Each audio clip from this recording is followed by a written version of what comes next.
Oh, thank you.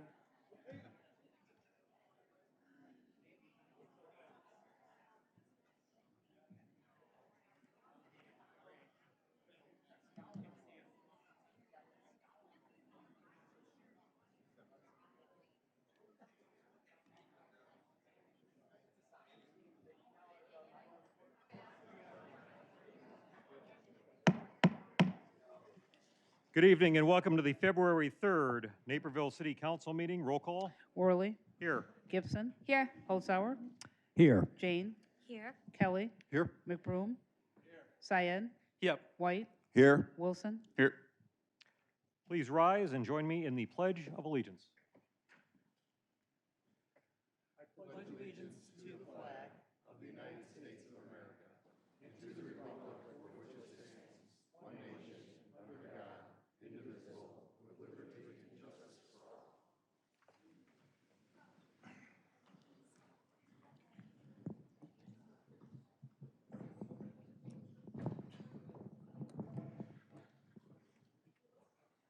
Our first item on the agenda tonight is awards and recognitions. Councilman White will present the first proclamation for Black History Month.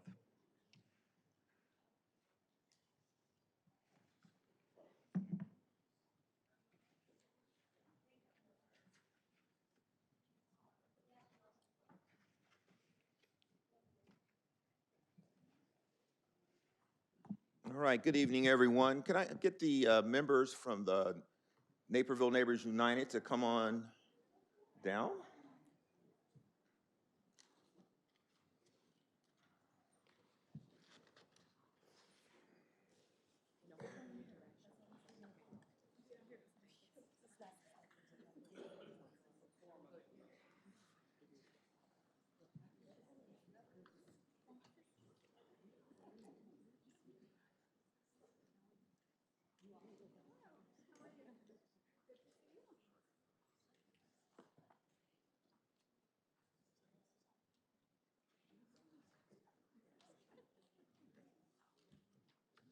All right.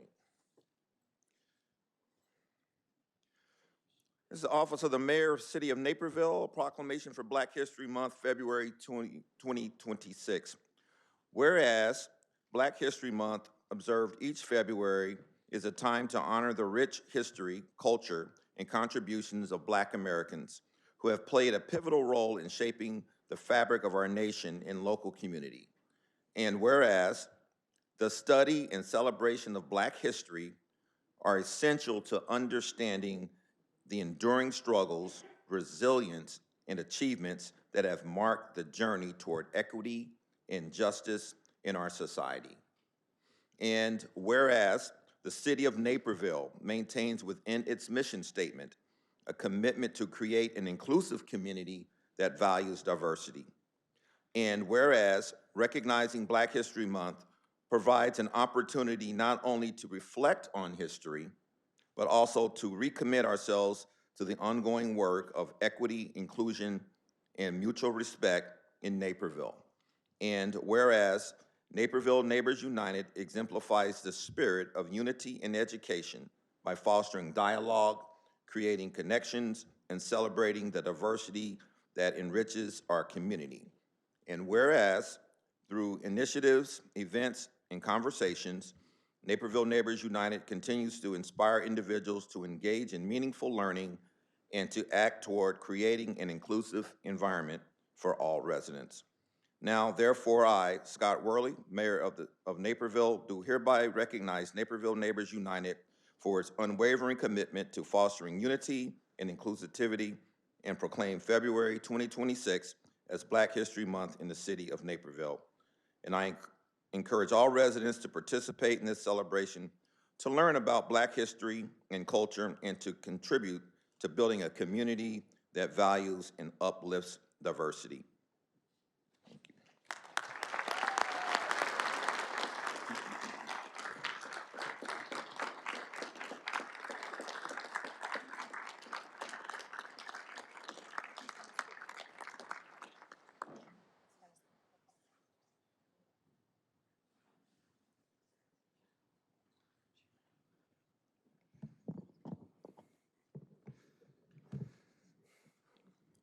Good evening. My name is Jashawn Rule, and I am a senior at Wabanzi Valley High School. Thank you for giving me the opportunity to share what Black History Month means to me. Black History Month is more than a time to revisit historical moments or recognize well-known figures. To me, it represents a chance to acknowledge the depth and impact of Black contributors that have helped shape this country and continue to influence it today. Many of these contributors were made in times where recognition was very limited, yet their effects remain present in our culture and everyday lives. Black History Month also highlights the importance of understanding history as a shared experience. Black history is not separate from American history, it is an essential part of it. From advancements in art and music to leadership in science, education, sports, and social progress, Black individuals have played a crucial role in shaping the world around us. Recognizing these contributors allow us to gain a more complete and accurate understanding of our collective past. Black History Month also encourages reflection. It challenges us to look beyond what we already know and to engage with perspectives that may have not always been centered. Through learning and discussion, we are reminded that progress is built over time and that awareness is a key step toward understanding and respect. For me, Black History Month represents recognition, reflection, and continued learning. It is a meaningful opportunity to honor the past while thoughtfully engaging with the present. Thank you for your time. Have a good night.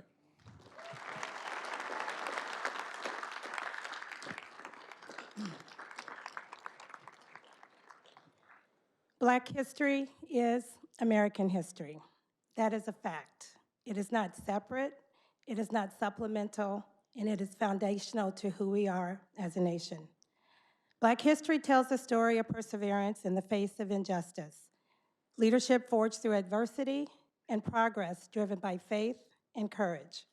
It reflects both the challenges that were faced and the growth that followed. This February marks the 100-year anniversary of Black History Month, a moment to reflect and a reminder that celebrating and uplifting these stories remain important today. I'd like to take a moment to share one of these stories and recognize someone who is here with us this evening, Naperville resident Louis Freeman. Mr. Freeman, come on. Mr. Freeman spent 36 years with Southwest Airlines, becoming the first Black pilot in 1980. And in 1992, he became the first Black chief pilot of any airline. And to be clear, Mr. Freeman wasn't chosen because he was Black. He was chosen because he was the best.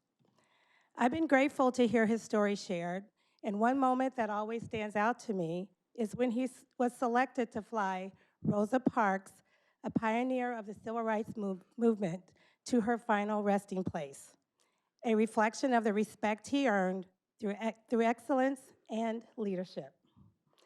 At a time when history and lived experiences are being questioned or overlooked, moments like these remind us why Black history matters and why these stories must continue to be shared and remembered.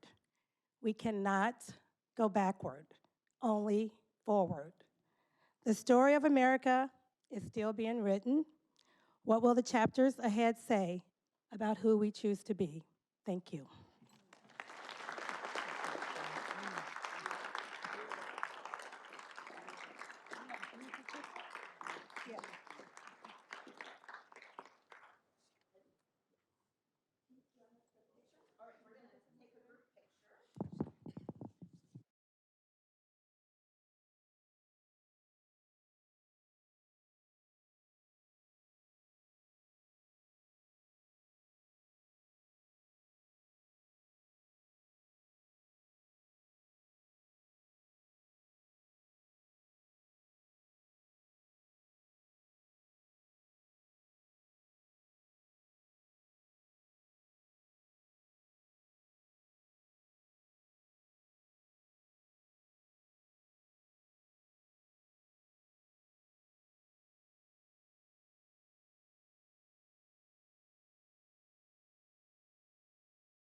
And Mrs. Schatz, we have one speaker signed up for comment on.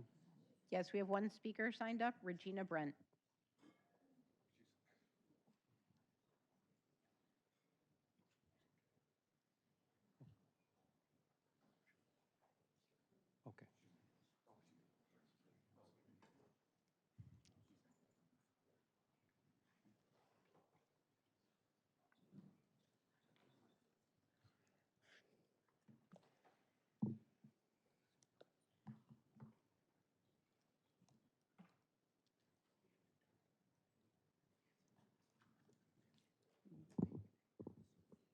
Good evening, everyone. I just wanted to bring you a little Black history note for this month. From the African Methodist Episcopal Church, a statement on the removal of exhibits at the President's house site. And this is being read tonight because I want to let Mayor Worley know that we appreciate his courage and his continued support, and that we appreciate Benny and the rest of the council for all of their courage and loyalty to continue to recognize African-American contributions that we've given to not only Naperville, but DuPage County as a whole. On Thursday, January 22nd, the exhibit, The Dirty Business of Slavery, related interpretive panels were removed from the President's house site at Independence National Park in Philadelphia, Pennsylvania. We write to express our profound sorrow, righteous anger, and deep alarm that this assault on the history of the United States and on the history of Christianity in this land, this act does not restore truth, but attempts to sanitize it, precisely targeting those narratives that name slavery, white supremacy, and Black resistance as central to American story. As formerly enslaved persons, Bishop Allen and Father Jones organized the Free African Society in 1780 for economic, spiritual, and social support. The true insanity is the belief that tearing down signs can alter the truth of this nation's tortured past or erase the fact that many of the so-called founding fathers held human beings in bondage while proclaiming liberty. Removing these panels does not heal our division. It deepens unhealed wounds, obscures the sin of slavery and its ongoing legacy. We name the pain and outrage these actions caused to people of Philadelphia and to the communities across the country. Bishop Allen said before his death that the land which we have watered with our tears and our blood is now our mother country, and we are well satisfied to stay where wisdom abounds and the gospel is free. A testimony that indicts any effort to make freedom's story smaller, whiter, or less truthful. And so, Mayor Worley, while these things are painful to our community, you have healed our hearts tonight with presenting us with such a proclamation. We thank you. God bless you.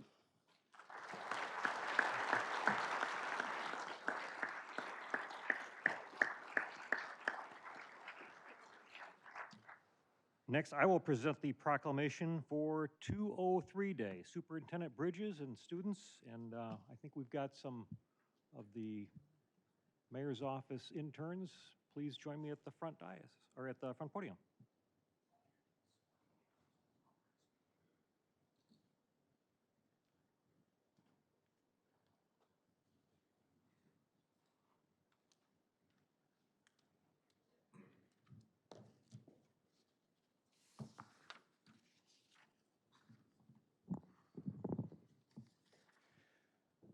Well, if you haven't figured it out, today's February 3rd, 203 Day. That's the superintendent, Bridges, of District 203. And then we have three of our mayor's office interns with us here today who are serving from different high schools to accompany him for this presentation and the proclamation. And it reads, Naperville Community Unit School District 203 Day. Whereas February 3rd, 2026 marks the celebration of 203 Day for the Naperville 203 community. And whereas Naperville Community Unit School District 203 seeks to honor the achievements and the contributions of its students, staff, and community on February 3rd, 203, as a time to reflect on and celebrate collective success.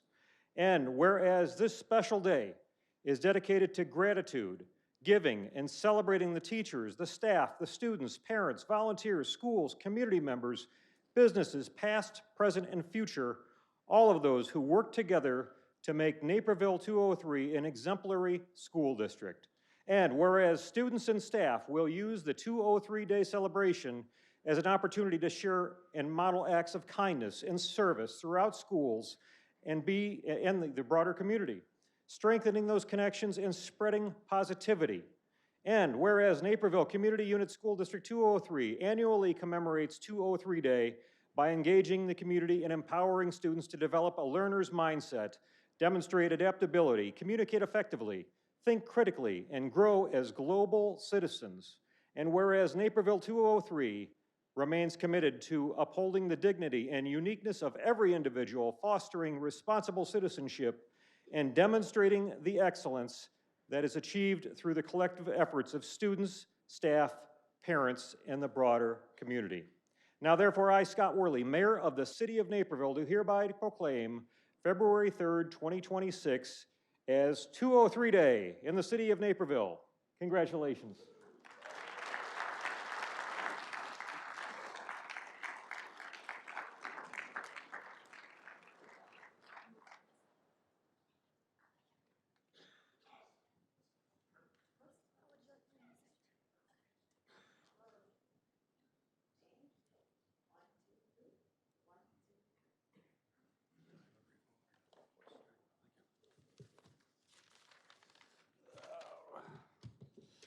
Just be very brief. First of all, thank you, Mayor. Thank you, members of the council, for this recognition on 203 Day. Thanks to Rohan, Rihanna, and Abigail for joining me up here this evening.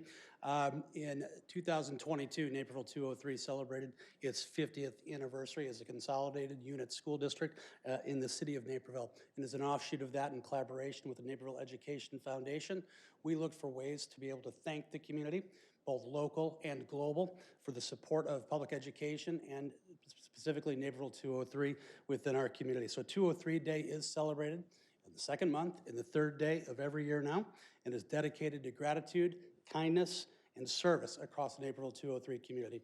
So members of our student body today took a moment throughout the day to pause and express various levels of gratitude, whether it be thank yous to bus drivers, Valentine's Day cards to service members, or other expressions of gratitude for people throughout our global community. So I appreciate the recognition and support of our district. And then as I think about my 14th year here as superintendent in this school district, I'm grateful for the support of the community throughout. Thank you very much.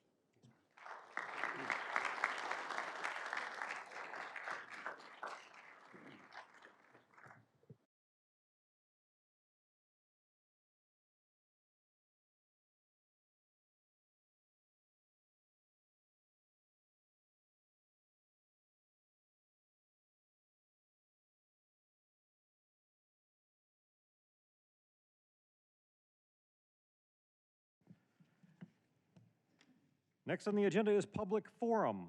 I'd like to remind everyone of the citizen participation rules in the city's municipal code for speaking at city council meetings. Speakers are asked to present their comments in a respectful and courteous manner. Speakers should be on topic, or stay on topic, and be cognizant of their words. Personal attacks on council members, staff, other speakers, or members of the audience are not allowed. If inappropriate language or comments are expressed during this meeting, you will be asked immediately to stop commenting. Also, for audience members, there is no cheering and no jeering. Actions such as applauding, cheering, booing, or any other noises during or at the conclusion of any remarks made by any speaker are not allowed. If this occurs, you will be asked to stop immediately, and if it continues to persist, I will recess the meeting until the audience abides by the rules in our city code. No speakers should ever feel intimidated by the crowd. Audience disruption is meant to intimidate those speaking, and I will not allow it in this chambers. Audience members with signs, the signs must not block any other audience member's view. Speakers are given 3 minutes to address the city council, and to help speakers stay within the 3-minute time frame, we have a timer located on the side dais to your right. It will give the visual cue when the 3 minutes are expiring. This helps speakers conclude their comments in a timely manner without being cut off. The timer will buzz when it hits 0, and we will alert the speaker that their time is up. If a speaker's name is called and they are not in the room, we will move on to the next speaker and we will not go back. Speakers are encouraged to remain in the council chambers until the conclusion of public forum in the event council members want to ask follow-up questions. And tonight we have lots of speakers for different topics as well as our public forum at the beginning of the meeting. We have this roped off section right here in the front row. Mrs. Schatz is going to call groups of speakers, and as those groups are called, we want you to come up to the front row so you're all ready and set for the podium. Mrs. Schatz, please call the speakers. The first two speakers in public forum are Tim Ferrito and Richard Stark.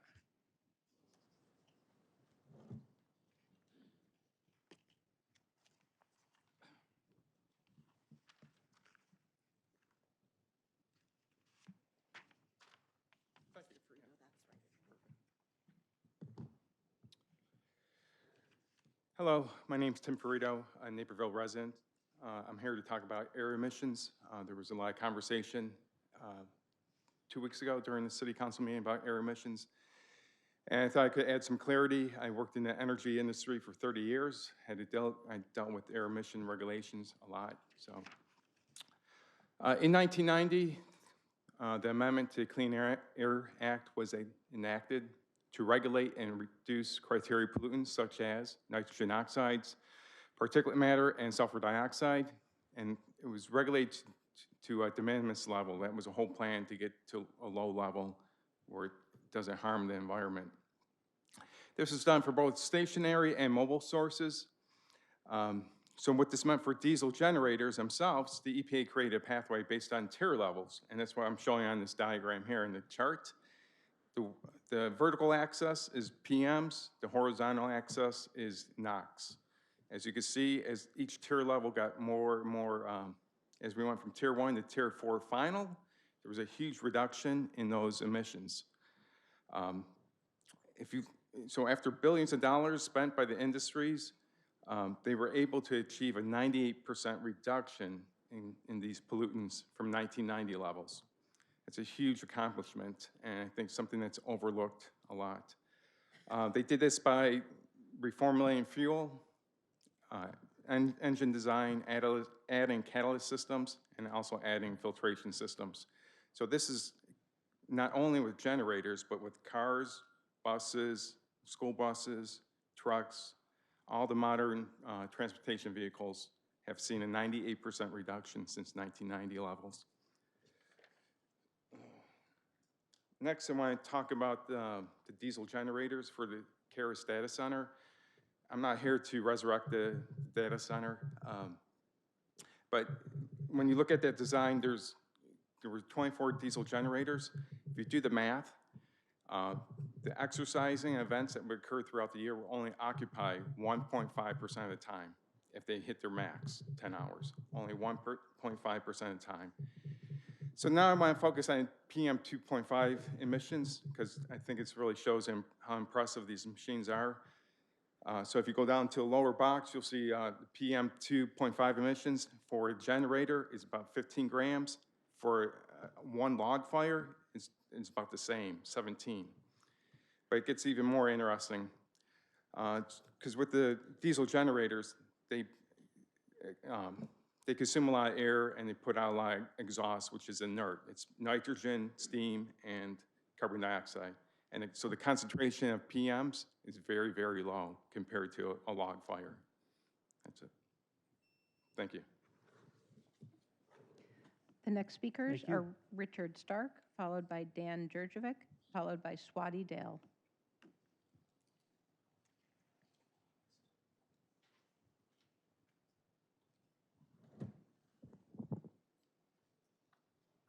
Hi, my name is Richard Stark, and I've been a resident of Naperville for 6.5 years.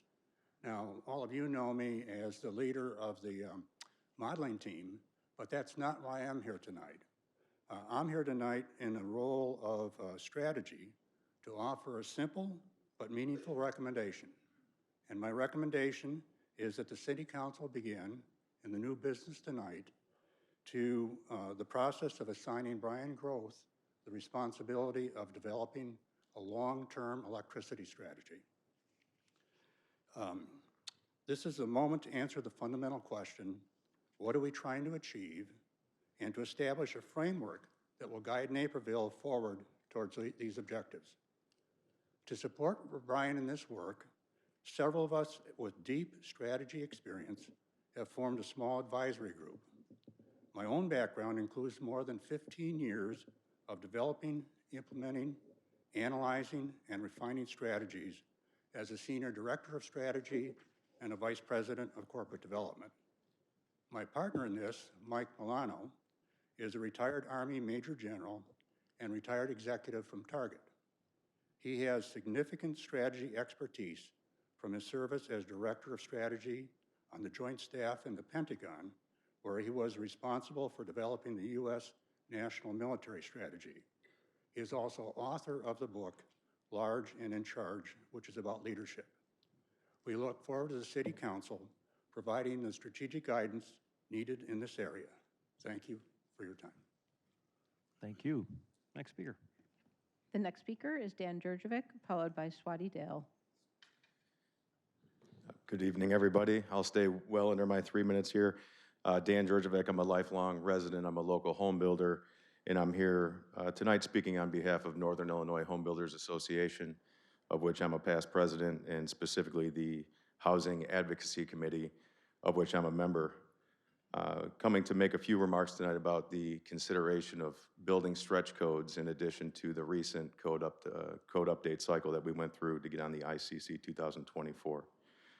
I want to let everybody know that the Northern Illinois Home Builders Association opposes consideration of the stretch code for a variety of reasons, the majority of which have to do with the cost prohibitive nature of any benefit that this code would end up providing.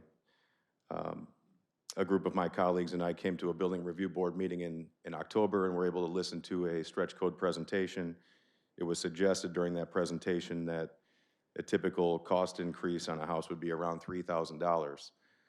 My colleagues and I have done actual analysis on real projects with actual energy raters, and our findings are quite different.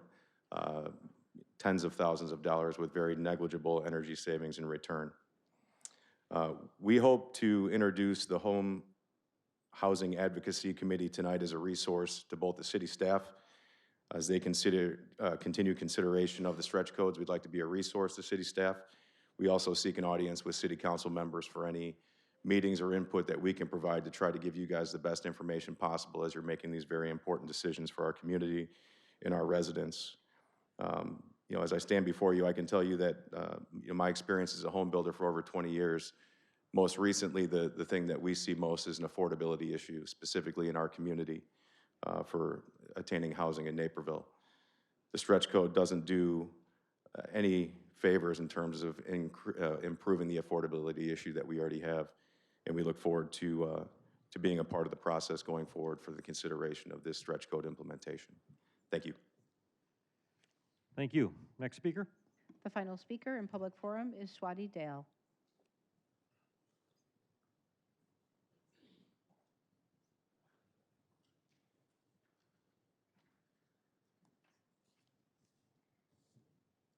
Respected Mayor Sir, City Council, and community members. I, Swati Dayal, a resident of Naperville for almost 4 years now, would like to begin by thanking you all for giving me the opportunity to speak today. With 20+ years of experience spanning multiple industries, I'm known to be a global marketing strategist, an entrepreneur, a business leader, and a lifelong learner. But today, it's all about education. As we all know today, 203 seeks to honor the achievements and contributions of its students, staff, teachers, parents, and community that make 203 an exemplary district. I'd like to share my views around how technology and educators can come together to empower learning. I understand and fully respect that the district is a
I'm also eager to see if performance methodology is going to be considered for this proposed stretch code. I've heard that only a prescriptive methodology would be allowed. So in that case, you're being given an arbitrary set of things to follow without having any actual measurement to see how effectively the house is performing from a building tightness, from an energy consumption. So we could definitely take that back to the committee. Yeah, and I really appreciate that.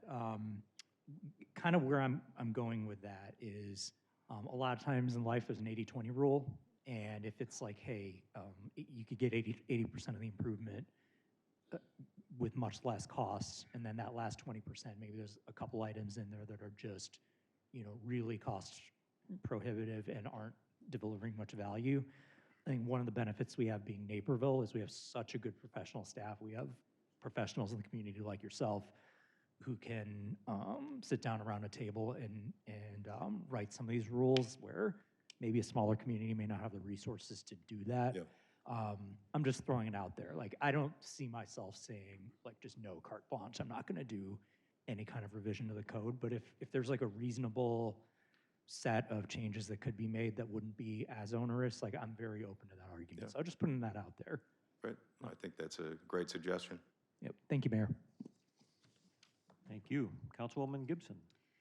Thank you, Mayor. At the end of last year, council directed staff to take a look at aftermarket muffler upgrades and window tinting, and whether these things were being sold in the city and if there was anything the city can do. I know it's been a complaint of people downtown businesses. And this seems like a way we can address the root of the problem rather than just counting on our police for enforcement. And I was wondering if we could get an update from staff. Mr. DeSanto, you want to take that? Sure, Mayor. Yeah, thank you, Councilwoman. We did look into it. We determined that the Illinois Vehicle Code likely already handles this. There's a provision in the code which says that no person shall modify the exhaust system of a motor vehicle in a manner that will amplify or increase the noise of such vehicle. And so we've been working with the police department to develop strategies to make sure that that is being enforced. Similarly, we also identified some provisions in the vehicle code which may make it difficult for us to, as the city council, to modify that provision as it's already in the law. Okay, thank you. So, sorry, just to clarify, so this is something that we could enforce to prohibit the sale. We wouldn't have to put on some new ordinance. It's already Correct. can be done. All right, thank you. Councilman Wilson. Thank you, Mayor. Dan, sorry, I tried to get you to stay. Had a couple more questions for you.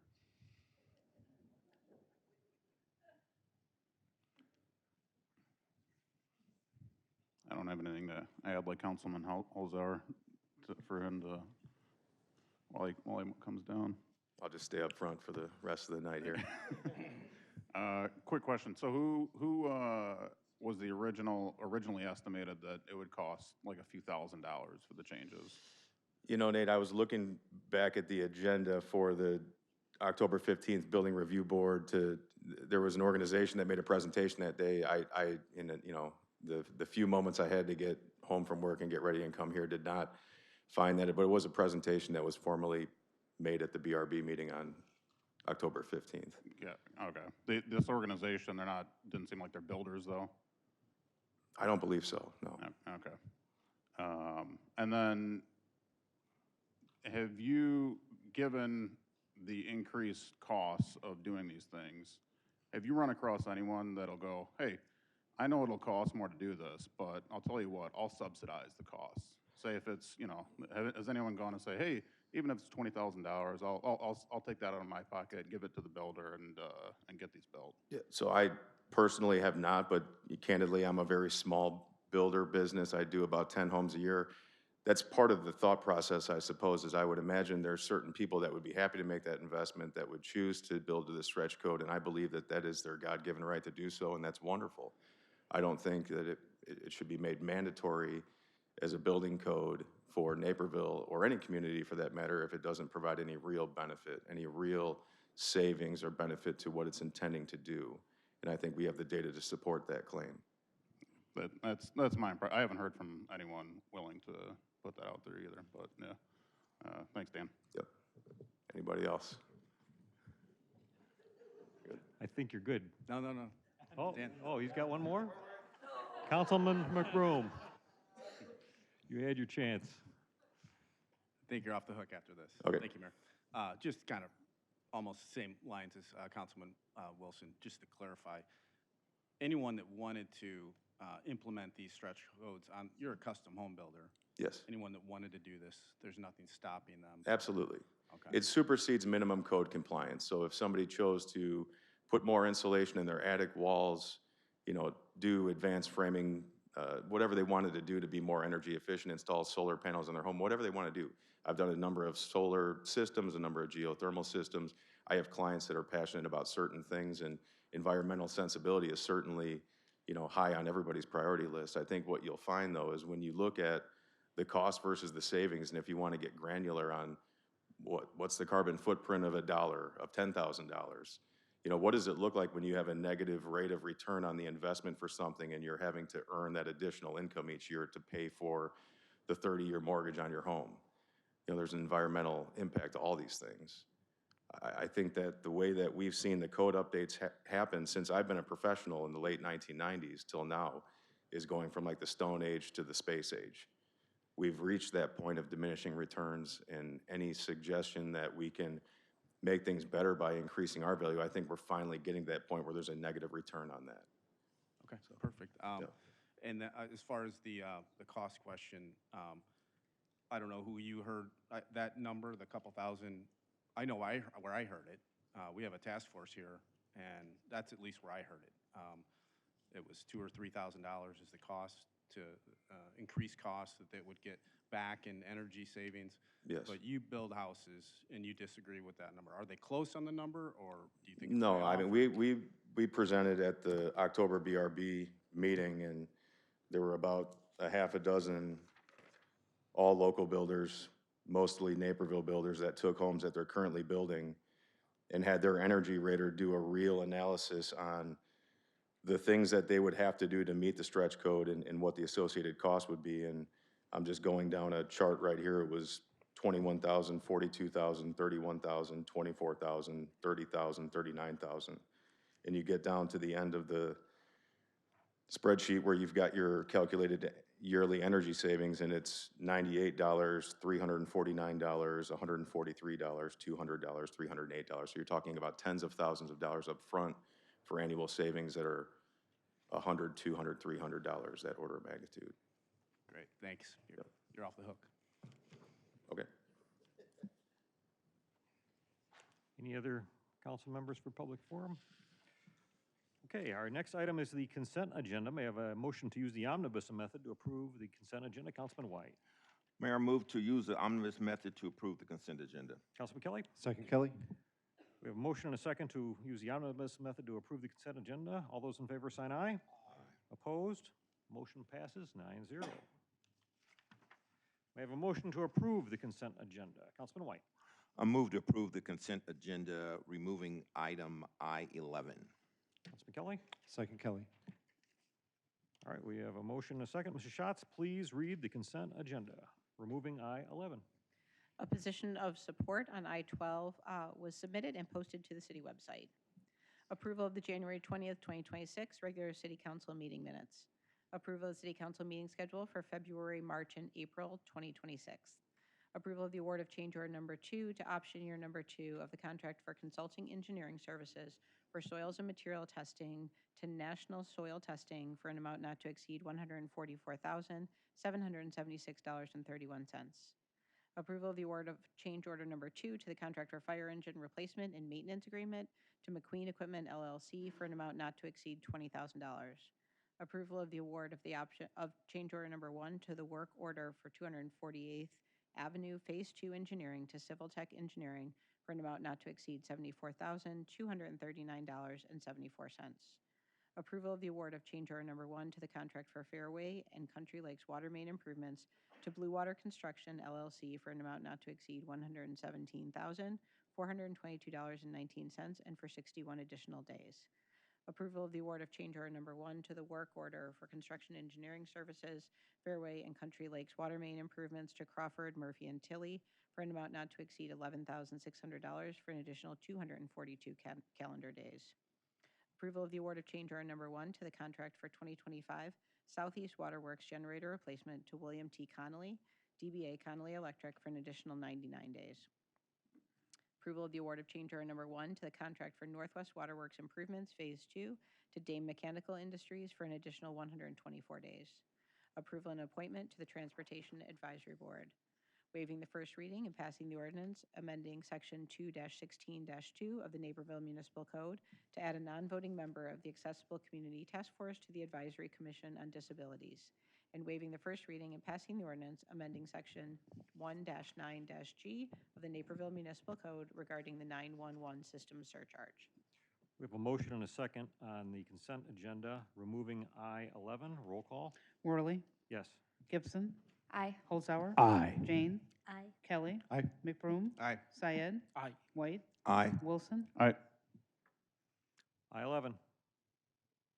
Item I-11 is a recommendation to conduct the first reading of an ordinance amending Chapter 1 Building Codes of Title 5 Building Regulations of the Naperville Municipal Code, adopting the 2024 International Code Council set of codes, including proposed local amendments. There are 2 speakers, Cord Earhart and Chad Meese.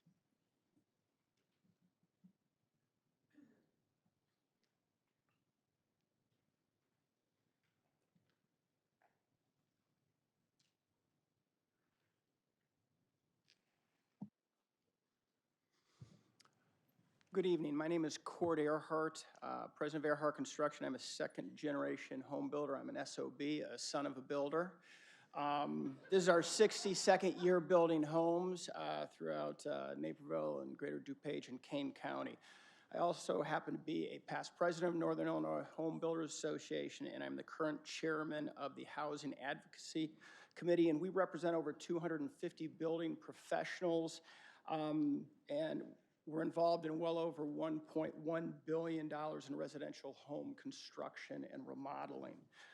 I know the building code adoption is tonight, first reading, but I wanted to bring up the energy stretch code that Dan also talked about earlier. I do want to say one thing. The current energy code is extremely stringent. It's extremely solid. It is extremely energy efficient. Homes built today under the current code are 50% more efficient than homes that were built in 1975. And this is from the Department of Energy website. I think there's a little confusion regarding the cost to meet the energy stretch code. And as Stan mentioned, we had a number of builders who actually bid out a existing home that they built. We built our Oakfield model, which is a 1,915 square foot ranch, 2-bedroom, full basement. Met with our energy rater to review the stretch code. Under the prescriptive message, we would need to make insulation changes. We would need to make framing method changes. We'd need to add framing materials. Our exterior cladding would increase due to taller structures to meet attic insulation requirements. We would have electric enhancements in preparation for future changes. The cost for these changes, I was the low man that Dan was talking about. I was $21,612.86. This is an increase of $11.29 per foot. This is a price increase on the house of over 5%. The annual energy savings in dollars for that is $98.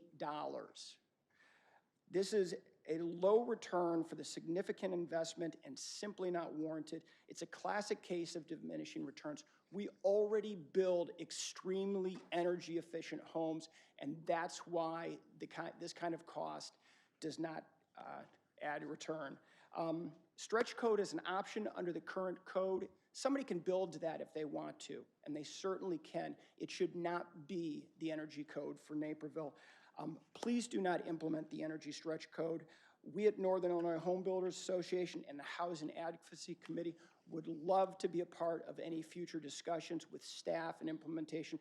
We have 4 other builders who've actually priced out the stretch code and the costs. Thank you very much. Appreciate it. Thank you. Next speaker. The second and final speaker on this item is Chad Meese. Yeah, I'm going to just call Dan up and have him speak for me. Well, I might as well. My name is Chad Meese. I'm a lifelong Naperville resident and business owner in Naperville. I own Red Star Construction, and we've been building in Naperville for over 20 years. I'm also the Vice President of the Northern Illinois Home Builders Association and a member of the Housing Advocacy Committee. I'm a certified graduate builder and remodeler through the National Home Builders Association. And I'm here tonight to speak on the concerns about the conversations and costs concerning the adoption of Illinois Stretch Code.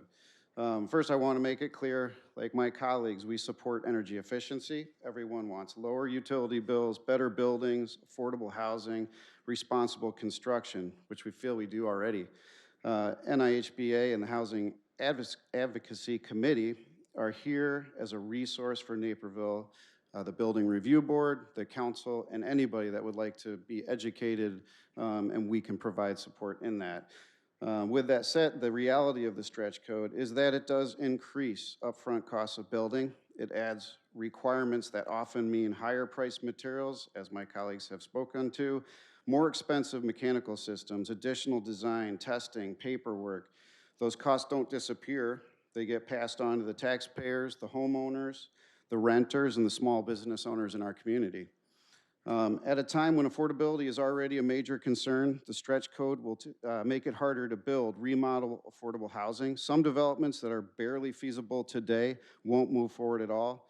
That means fewer new homes, fewer improvements to existing homes, and higher prices for everyone. It also adds complexity for contractors, local plan reviewers, and inspectors. Does Naperville have the staffing, training, and resources to enforce these requirements consistently? The building community already deals with additional costs, permit delays, and confusion within the local building departments, resulting in costly redesigns and change orders. My colleagues have been meeting with the building department on those issues. This has a huge impact on our residences, the small builders, and local businesses like mine who can't absorb those impacts. Another concern is that the payback isn't guaranteed. What is guaranteed are higher costs for all. The models assume perfect conditions, but real-world performance varies. What we do know is that costs are immediate and certain, while savings can take years, more years than most families will stay in their home. Many families and businesses can't afford to take that kind of trade-off. If the goal is to improve energy efficiency, there are better options: incentives, rebates, voluntary programs, and phased improvements that encourage progress without making housing and construction more expensive overnight. So again, I support smart energy solutions, but let's protect affordability, keep projects moving, pursue practical improvements that work for our community. Implementation of the Illinois Stretch Code does not do any of these things. Thanks for your time. Thank you. Councilman Holzar? Thank you, Mayor. You know, just while I was listening to the speakers, I just did a little bit of research on my own, and of course, like, I want to sit down and think about this longer. But one thing I noticed is the state of Illinois had a national laboratory. So this is a federal agency. It's not an advocacy group, but they had the Pacific Northwest National Laboratory do an analysis on the cost of the stretch code. It's kind of interesting because the cost they came up with was higher than what I guess the $2,000 number or whatever that was cited, but also considerably lower than some of the figures that were cited by Dan earlier. So I, for one, would just kind of like to learn more about this, and again, what the cost benefit of some of these things is.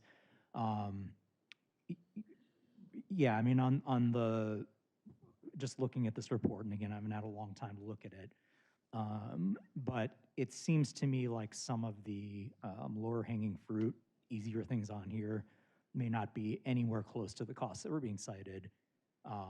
Maybe some of the more expensive parts of it, you know, the negative return that you're talking about, Dan, could absolutely be there. But all that to say, you know, I think it merits a look from an unbiased source. Thank you, Mayor. Councilman Wilson? Thank you, Mayor. Court, I had a question for you, and Chad, I guess, too, if you guys both want to come back.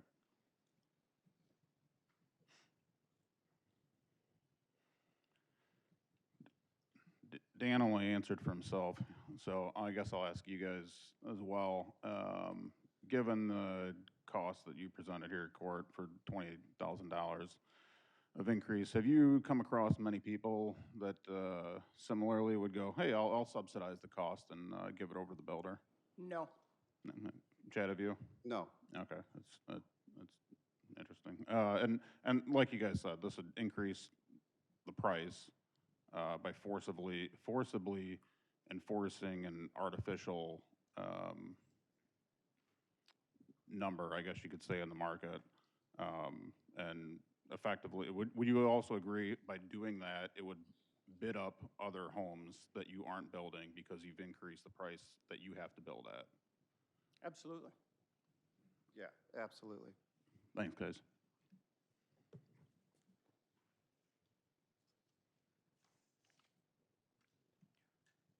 Okay, this was the first reading tonight. This will come back at our February 17th City Council meeting, and it will be an agenda item there. So there's no council action to be taken tonight on item I-11.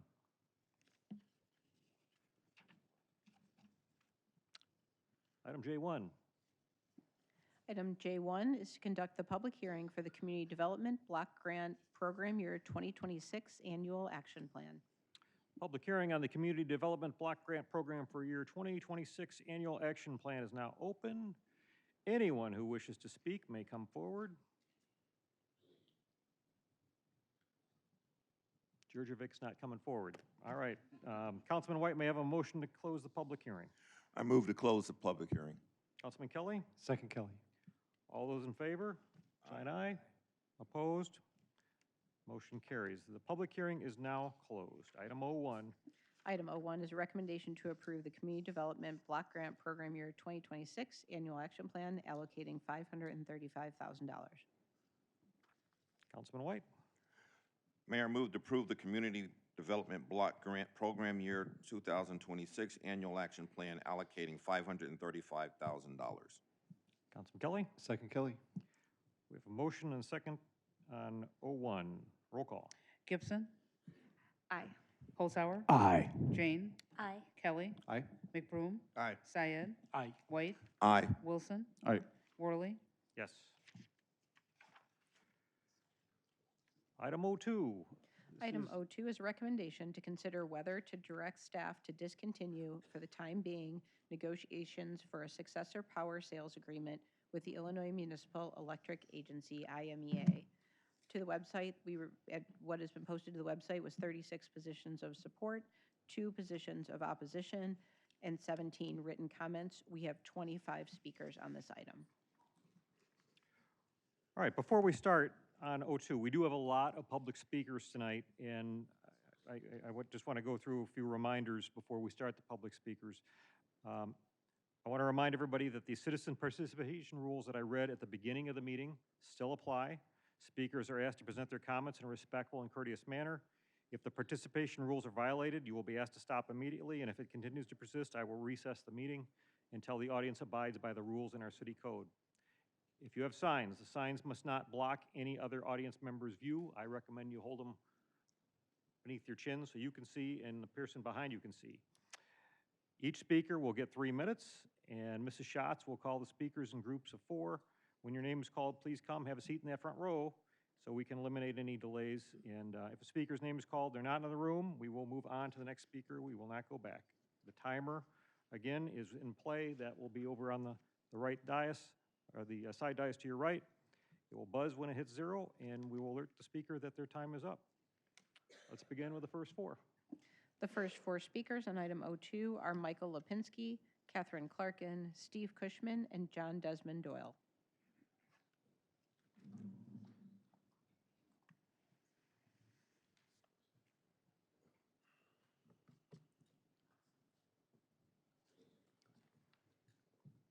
Hi, I'm Mike Lipinski. Good evening to the mayor and council members. What do citizens expect from their city council? Number 1, loyalty to its people, now and in the future. Number 2, understand citizens' household profiles such as earnings, cost pressures, unrelenting taxes, utilities, services, etc. Number 3, as it is, there is mounting pressure on many Naperville families to meet their monthly expenses. This has led to using charitable organizations to supplement food requirements and more. This likely contributes to why Loaves and Fishes, People's Resource Center, and other organizations are expanding to meet increasing demand. Number 4, compassion for your fellow man and women to accept that everyone has a place at the table in Naperville. Number 5, don't reject making the tough decision because of politics or the short-term feel-good choice that could greatly impact our future energy costs. Number 6, listen to concerned citizens, PUAB, consultants, and industry expert input when examining difficult supply contract decisions. Number 7, the difficult decision for City Council is to choose status quo that has a proven supply track record and stable costs to minimize cost impact on citizens. We expect your sensibility over a short-term feel-good vote that has a long-term cost burden to ratepayers and each of you. Number 8, the way forward with stable prices, stable supply, reduced infrastructure complexity, and renewable supply capability is with IMEA. Number 9, this is your time to step up and cast your vote for the citizens you represent and approve the new IMEA contract. Thank you. Thank you. Next speaker. The next speaker is Catherine Clarkin. Good evening. I'm Kathy Clarkin, a Naperville resident of 16 years and an environmental scientist. As you prepare for the IMEA vote, I'd like you to imagine a future in which Naperville has stable, low-cost electricity, insulated from the volatility of capacity pricing and rising cost of transmission. A city where people want to move because well-designed homes are cheap to heat and cool. Imagine parking at the grocery store on a snowy day and not having to clear your windshield because you're under a solar array. Picture getting paid to have your electric vehicle discharge back to the grid when peak demand is high. You could even have a choice in where your electricity comes from. This future is already happening in cities around the country and around the world. Solar and wind energy are inexhaustible, and batteries allow that energy deployment 24/7. These clean energy technologies are already cheaper than fossil fuels and create significantly less health and environmental impact. They also offer job opportunities that a fossil fuel plant doesn't. Job opportunities right here in Naperville. Because Naperville is already our own electric utility, we are perfectly positioned to take advantage of these opportunities. From virtual power plants to local generation and storage, to time of use rates, to efficiency and electrification incentives. Naperville can exert local control and chart our own path, meeting our electricity needs affordably and aligned with our community values. Life without IMEA is not scary, it's not risky. These opportunities are exciting. Let's do this. Thank you. Next speaker. The next 4 speakers are Steve Cushman, John Desmond Doyle, Patrick Hughes, and Shijal Gore. Good evening. My name is Steve Cushman. I'm a 38-year resident of Naperville. I'm here to recommend that the city renew the IMEA, I'm going to use IMEA, the IMEA contract extension. I recently read a letter that all of the council received, I understand, in January 2026 from the IMEA president to the city council, and was impressed with the work that IMEA has done in the 15 years they've been our energy supplier.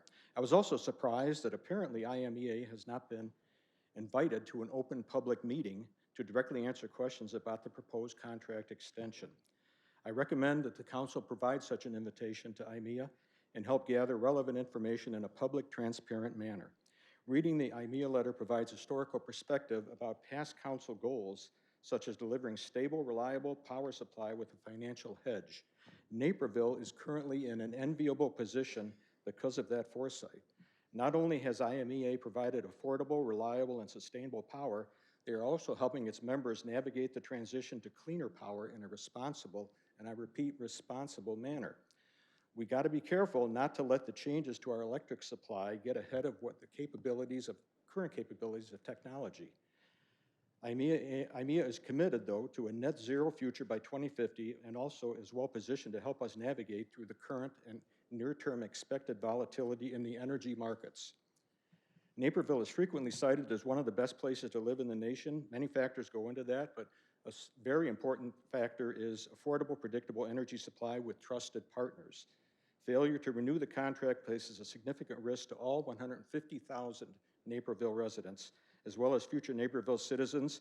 It also puts business partners at risk as they rely on reliable, affordable energy supply when deciding where to locate. We have a wonderful reputation. Reputations get built in decades. They can be destroyed pretty quick with wrong decisions. I would also remind the council that about 25% of Naperville households live in households of income of $75,000 dollars or less, and will find it much more difficult to pay for what could be skyrocketing future energy bills. We in Naperville have benefited from a positive legacy of that past city council, and we should not squander that opportunity to continue with a trusted partner. One final thought, I just received my most recent January 2026 electric bill, and I noted in there, in this Naperville Connected newsletter, that our average electric bill in Naperville is 16% lower than ComEd's average bill. Thank you, IMEA, for all your work and continuing work over the 15 years. And thank you to that past council, and thank you to this council for your time and attention. Thank you. Next speaker. The next speaker is John Desmond Doyle. Good evening, Mr. Mayor and Council. Thank you for having me. My name is John Doyle, longtime resident, and for the past decade or so, I have been working for an environmental solutions company, and prior to that, I was in recycling. And in my experience, the entire debate on sustainability and green energy, I mean, it really comes down to cost, right? That's what this is about. Because you don't really meet people who are pro-pollution. I don't think anybody behind me is going to come up and say, can't wait to smell some smog again, right? That's not what we're debating here. What we're debating is the cost. And you know, I'm of the opinion that if we have the means to do something, we have an obligation to do it. And one thing that we all in this room can agree with is Naperville's never been described as being without means. And it's frustrating to me that we're still having this conversation because, you know, I thought that it was pretty obvious after last year's election that I'm not alone in that opinion. This was the #1 issue going into the election, hands down. It was the first question that Naperville Sun asked. And they were point blank. They said, what's the priority, affordability or sustainability? And I would like to remind the council of some of the answers provided to that question. The city should issue a comprehensive RFP that clearly defines our priorities: sustainability, reliability, cost effectiveness. Sustainable first, cost last. Another answer: the city council must ensure that our future energy contract does not exchange short-term cost savings for long-term problems. Those answers came from members White and Gibson, who received the most votes and the second amount of most votes. On the other side of the issue, we had answers like, we need to adopt a reliable, cost-effective, clean strategy, putting cost above clean. And another, quite bluntly, said our energy strategy must prioritize affordability. The two gentlemen that gave those answers came in last and second to last. The results were not even close. You told us, said, if we vote for you, you will get us a greener contract, even if it costs more. And we voted for you. It was a landslide. The city spoke. I don't understand why we're still having this conversation. So that's why I'm here asking that not only do we suspend negotiations, we go ahead and formally let them know that we will be severing our relationship at the end of the contract. The city spoke loud and clear last April. We want a greener option than what IMEA has to offer, and their red lines in the response from our counterproposal show clearly that they're never going to meet us in the middle. Let's stop wasting everybody's time, cut our ties, and so all 32 communities can start making plans for 2035 and beyond. Thank you. Thank you. Next speaker. The next speakers are Patrick Hughes, Sejal Gore, Joseph Huss, and Teresa Huss. Good evening, Mayor, council members, and fellow residents. My name is Pat Hughes. I've lived in Naperville for 35 years. I'm speaking today as a member of Affordable Naperville. We're a group of concerned citizens and not IMEA employees. We're dedicated to holding our government accountable for delivering affordable, reliable energy that allows families to thrive. Last September, I learned that the council might be considering walking away from our 24-year bond payments, or bond investment with IMEA. By 2035, when our current contract ends, Naperville ratepayers will have paid roughly $700 million towards that bond. At that point, just as the debt is paid off and we finally own the assets debt-free, we abandon them. This is just like paying off your home mortgage and then walking away from the house. It simply makes no sense, and especially now. Current headlines warn of increasing stress on the grid and price spikes as demand surges from things like data centers, electric vehicles, and just economic growth. Recent laws are also reducing reliable energy supply, thanks CEJA. Should predictions become reality, the resulting price hikes will act like a regressive tax hitting the neediest families first and hardest. For them, this could force impossible choices between keeping the lights on, buying groceries, filling prescriptions, and heating their homes in the winter. I respectfully urge the council to approve the proposed 20-year extension with IMEA. They are requesting this now so they can plan and build the infrastructure we'll need for decades ahead.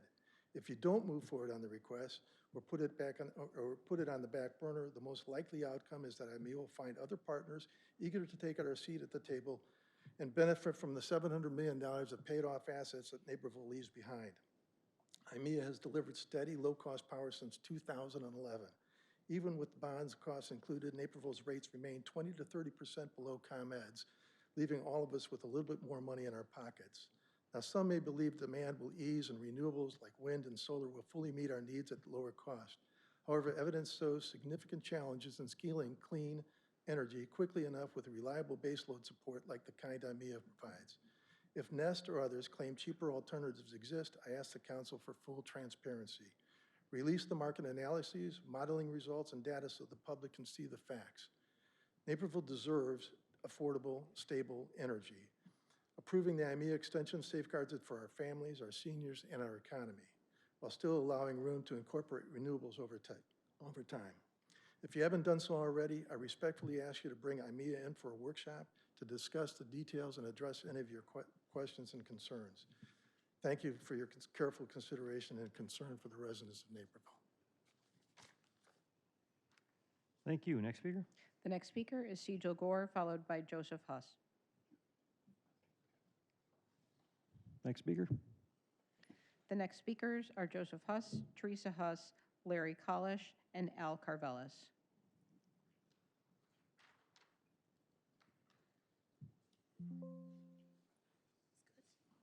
It looks great.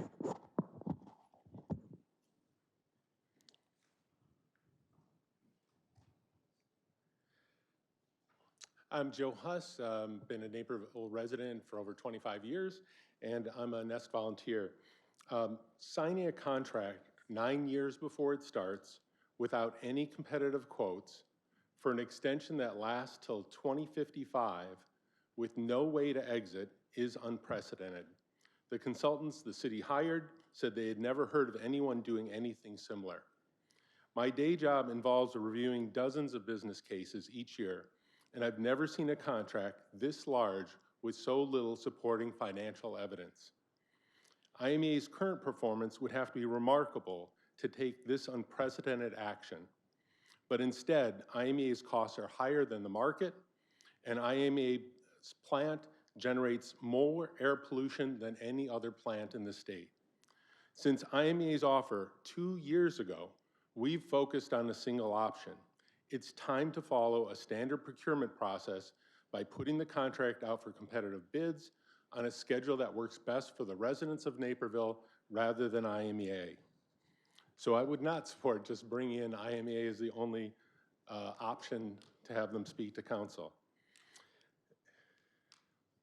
There are 3 reasons why NES opposes IMEA extension.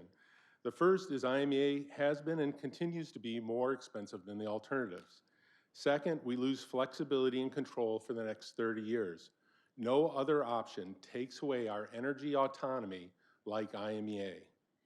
Third, we continue to pay IMEA to burn millions of tons of coal to generate electricity. There are 3 facts that we'll talk about in our presentation. The first is that IMEA charges about $90 a megawatt hour, not the $35 that you might have seen. IMEA consistently costs more than the alternatives, and IMEA consistently pollutes more than the alternatives. In 2025, IMEA charges just under $90 a megawatt hour. You can easily see this data from the city's electricity bills. In 2026, IMEA will be even more expensive as they announced a transmission rate increase of 12% on January 1st of this year. Not only are they not heading toward $35 per megawatt hour, but IMEA bills are going up. The top left shows that over the past 5 years, it's been over a 12% annual increase on average in transmission costs. The lower right is what IMEA gave us, and they're even saying that the costs are increasing. So if people reference $35 a megawatt, please share our bills and let them know that that's just a small part of the actual cost. Thank you. Thank you. Next speaker. The next speaker is Teresa Huss, followed by Larry Kolish. I'm Teresa Huss, also a longtime Naperville resident and NEST volunteer. I'm talking about the second concern we have, which is the IMEA cost. And the city has provided helpful information to support our analysis. On the left is the latest manager's memo, which used PJM's Naperville node price to explain to residents how electricity is priced here in Naperville. NEST used the same Naperville node price that was in the manager's memo to create our analysis. I'm having a little trouble. Sorry. NEST volunteers with deep energy market experience and expertise created this model. We have a 22-minute video that explains the formula so you can replicate and check our numbers. And to be clear, because this has been misrepresented, this chart isn't meant to propose a future plan. Its purpose is to show the premium that Naperville has been paying under IMEA. In every one of the 12 years for which we have data, Naperville's costs have been higher under IMEA than the market alternatives for the exact same product. So that leads me to have 2 questions.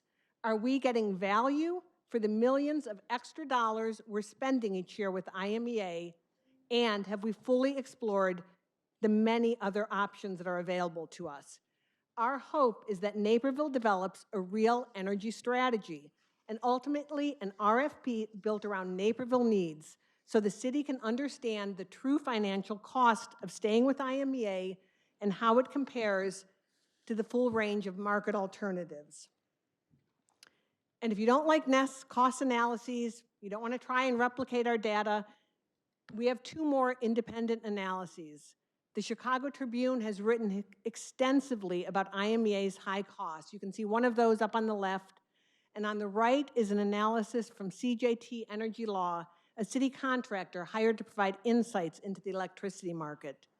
At the July Energy Workshop, they said that IMEA was more expensive than the ComEd proxy wholesale power benchmark. So we've got 3 sources of information, 3 different benchmarks. IMEA has been more expensive, and there's no reason to think that's going to change. We are also concerned about residents' bills.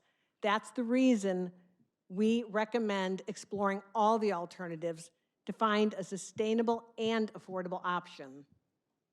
Thank you.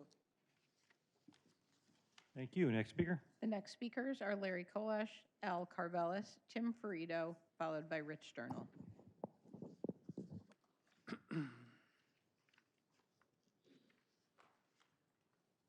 Which one of these?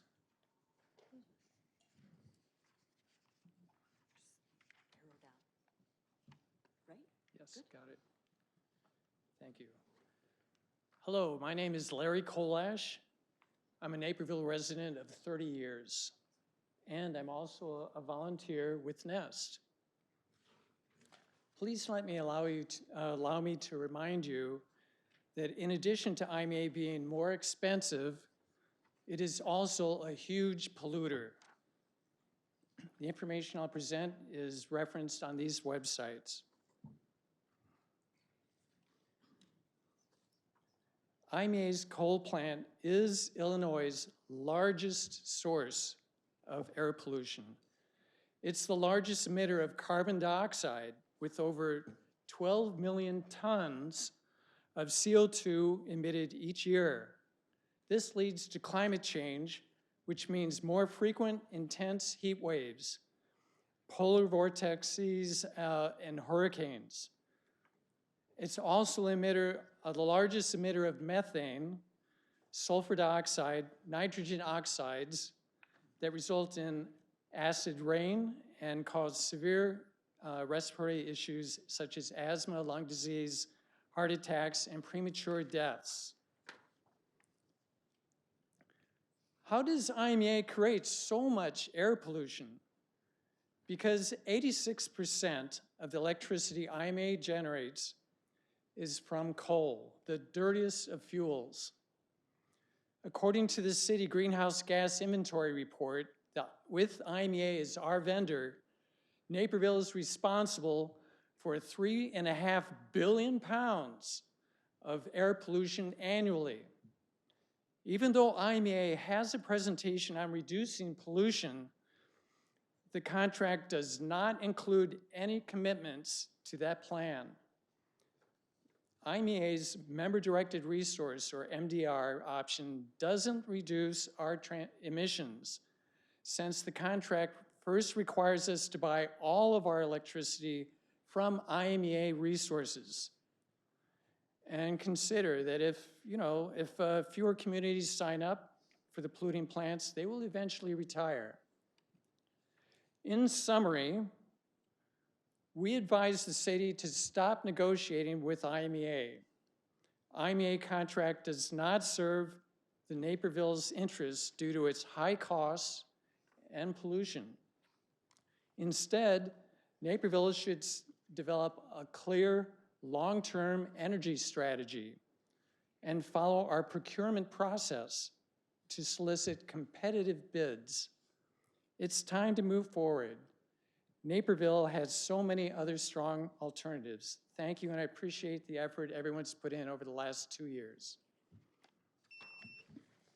Thank you. Next speaker. The next speaker is Al Carvelis, followed by Tim Ferrito.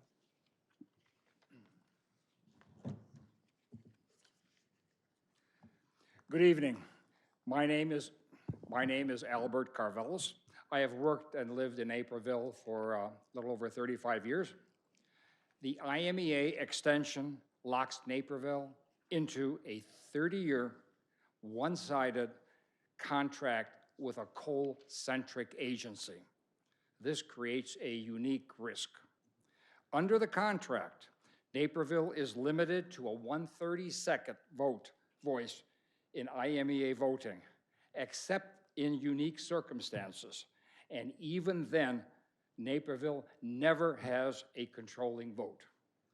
This contract features greatly diminishes Naperville's ability to influence any proposed large expenditures, every bond obligation, and any decarbonization avoidance or delay. Moreover, the proposed contract imposes no quantitative metrics, performance metrics, on IMEA, thereby pushing even more risk onto Naperville. These contract features, combined with IMEA's historical lack of transparency, are bound to retard timely adoption of constantly emerging lower-cost technology. Thank you for the opportunity to address you. Thank you. Next speaker. The next 4 speakers are Tim Ferrito, Rich Sternal, James Falar, and Addie Julga.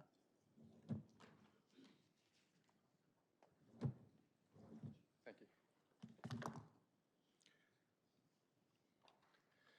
Tim Ferrito, Naperville resident and a member of Affordable Naperville. What I have up on the screen right here is the LMP, is a graph of the LMP prices for the Naperville node. One's for ComEd zone, the other one's for the Naperville node. But the top graph is what Mark Pruitt showed at one of the PUAB meetings. And what he was trying to point out was a volatility in this LMP market. And he went on to say that cities do not want to buy from the LMP market. It's too volatile. Down below is what happened to us last month. This is a Naperville node and shows the volatility of last month when we had the cold snap. The prices tripled. So imagine being on an hourly rate with ComEd or with anyone. Your price would have tripled, plus your usage went up. You would have been stuck with a big bill.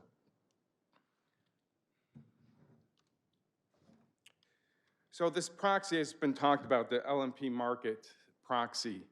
It's an invalid proxy. No one uses it. No major city buys off of it.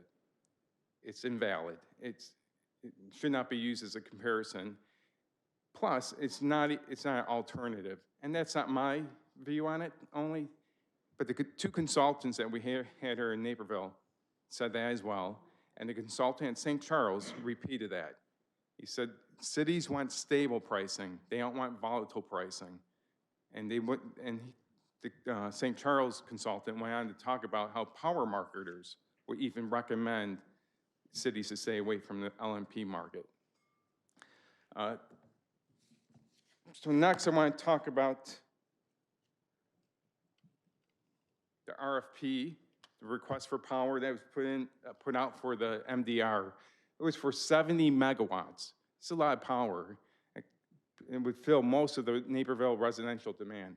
It definitely would attract interest for people to bid on it. We still don't have the numbers, still in the dark, but I could put some numbers together that we have from the outside, from public information. But first, when you get the data, you all have seen the numbers. What you need to do is add a total adder, which would include capacity correction and load following to normalize the data. As you can see, solar, if you went with solar, you would have to add $38 a megawatt. Right now, IMEA's price is at $50 a megawatt when you strip out transmission and bonds. When we look outside, like some deals that were done and true those up, you have a no-brainer exercise. IMEA at $50 a megawatt, again, without transmission or the bonds, versus alternative external contract at $97 a megawatt hour. Thank you.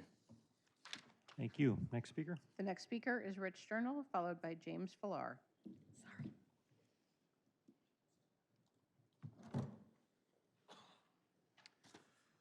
Good evening. My name is Rich Sternal. I've been a resident of Naperville for 25 years. Last summer, when NECA City Council dealt with this decision itself, and they went with IMEA. They had a statement on June 18th in their 2025 explaining their decision. I'm going to do some excerpts from that. The village approved the extension to supply contracts in Illinois with IMEA through 2055. We understand that this is a contentious issue due in part to IMEA's use of coal in its current power generation portfolio. The Village Council is not a fan of coal, and we are deeply concerned about the environment. The decision to extend the contract, and they continue, with IMEA was not taken lightly at all. We reviewed the issue for 14 months, had 5 study sessions on the topic where extensive public comment was heard. We spoke with business people directly involved with supplying the equipment in the power grid, met with energy consultant on multiple occasions. We investigated the village's options with power marketeers that supply power to municipalities and reported back his findings. It was an exhaustive effort undertaken to understand an extremely complex issue. And the best interest of the village's ability to supply predictable, reliable, and affordable power with limited risk of interruption. They continue to make the choice to pursue a different electric supplier option in a rapidly changing electric market would have been a significant risk that the council was unwilling to take. They understood that on the surface, it looks like we are supporting electricity from coal generation. This is not the case. We are maintaining our existing outstanding, reliable, and affordable delivery of electricity to Winnebago's homes and businesses, and supporting our energy supplier and its plans to move toward carbon-neutral generation. So from Winnebago's statement, you can see the priorities regarding the electric power contract. So for individuals in this room and elsewhere to advocate leaving IMA and adopting all solar for Naperville's electric power, need to understand the law of unintended consequences, namely our monthly electric bill doubling or tripling in the not-too-distant future. Tonight, the council has a decision to essentially support a co-op of communities to share the expense of producing economical, reliable energy, rather than putting Naperville at the mercy of for-profit energy providers. I urge the council to extend the contract to IMA. Thank you. Thank you. Next speaker. The next four speakers are James Falar, Addie Julka, Ashley Pennick, and Robert Geese.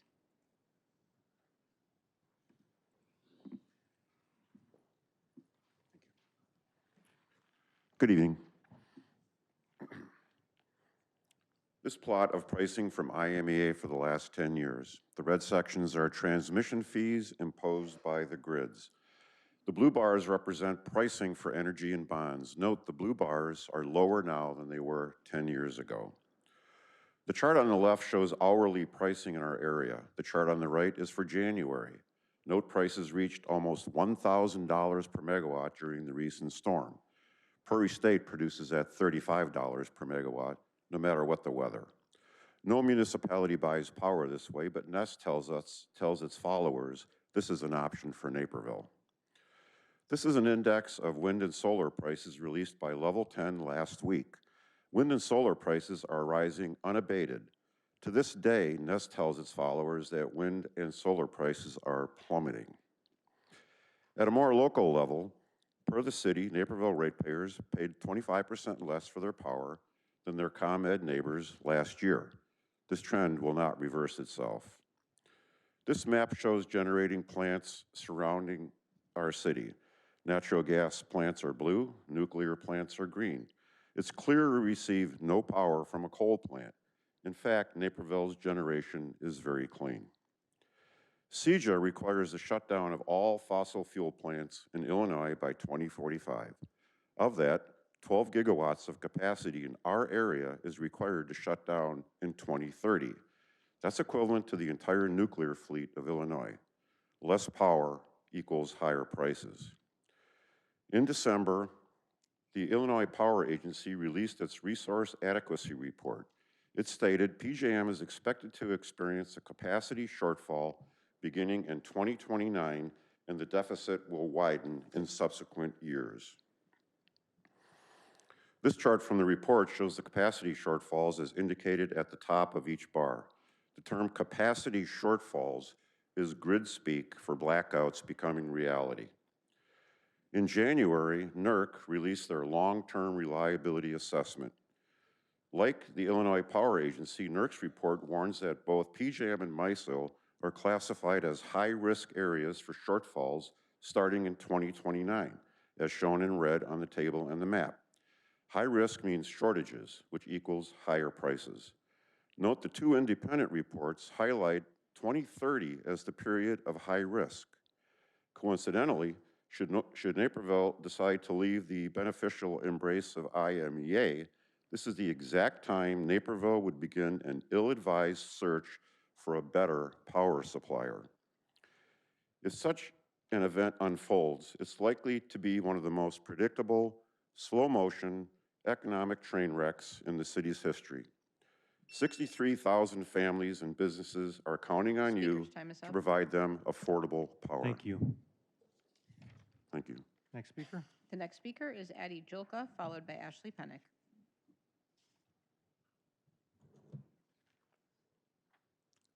Hello, my name is Adi Julka. I would like to thank our council members for allowing me and many others to speak here today. I'm a member of Power Better Future and was an intern at Accelerate Climate Solutions over the summer. I also am a sophomore at Naperville Central High School. Like many of us here today, I wanted to talk about the IMEA contract, but I thought I could bring a different perspective as a youth member of our community. The IMEA provides electricity to Naperville and wants to continue doing so for the next 30 years. For reference, I am 15 right now, and I will be 45 by that time. I will be bald and have a beard. The other issue about the IMEA is that 80% of the electricity that it produces is coal-based energy. And the energy from which this coal energy is procured emits millions of tons of carbon emissions, costs billions of dollars in medical bills, and kill over 100 people every single year. We are, in effect, the dirtiest city in all of Illinois, and are complicit in both the damage to our environment and everyday Illinoisans' financial and physical well-being. How many more habitats will we have to destroy?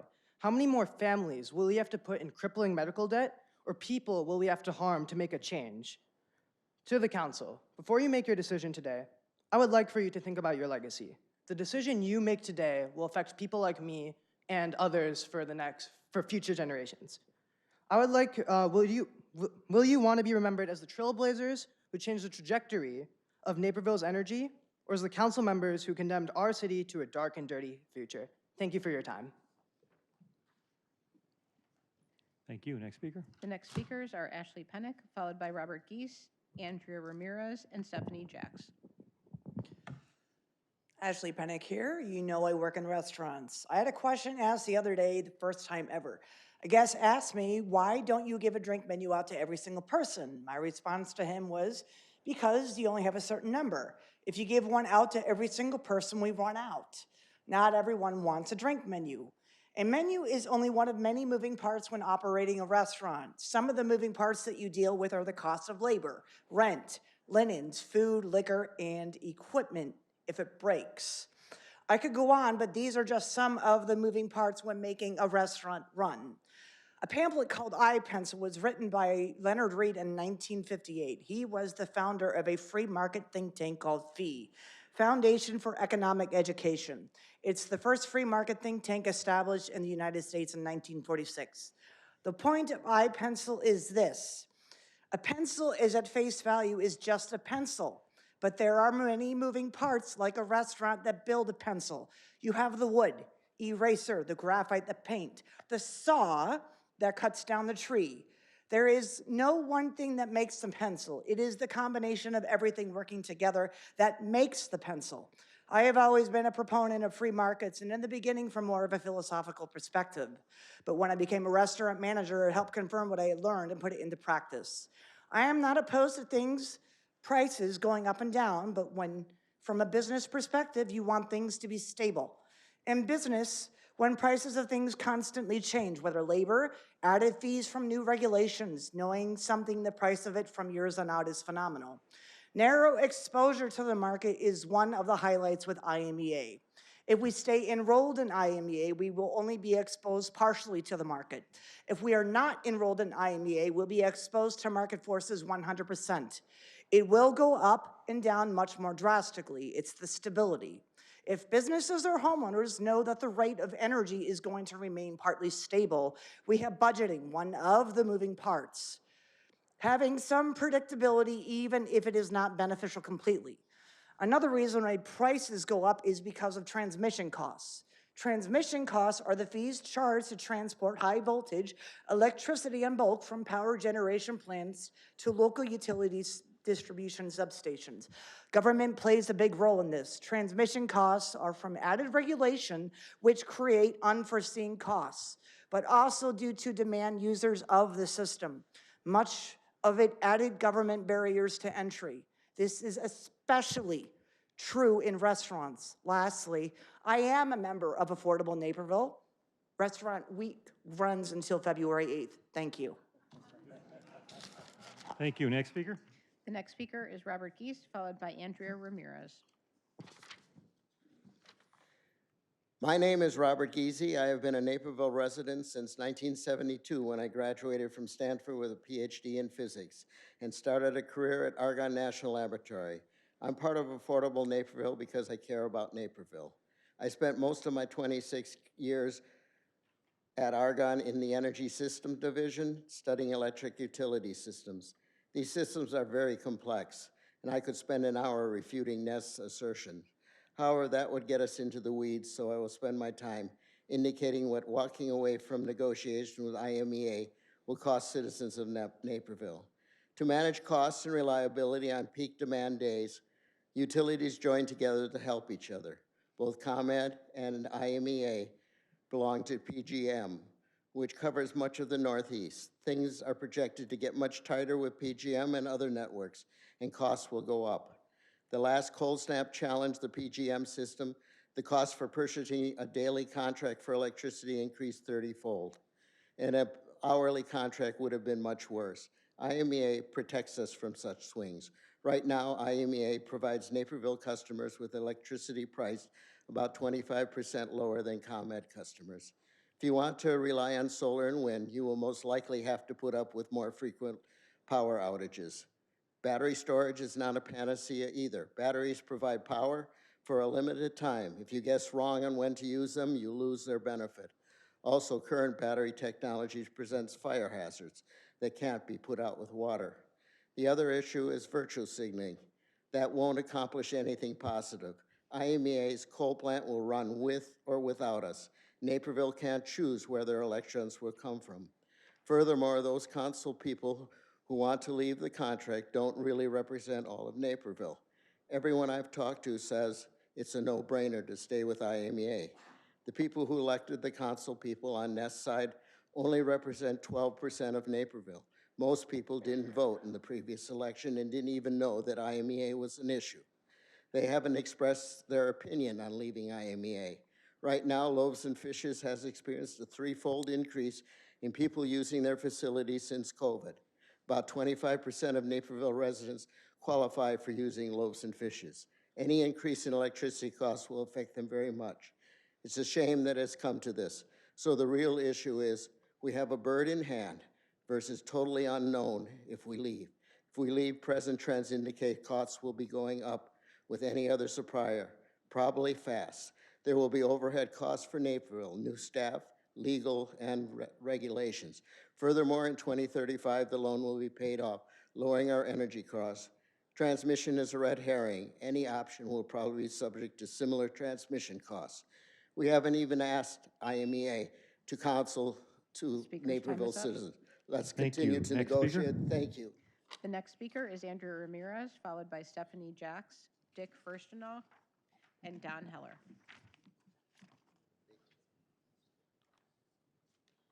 Next speaker. The next speaker is Stephanie Jacks. Next speaker. The next speaker is Dick Furstenau.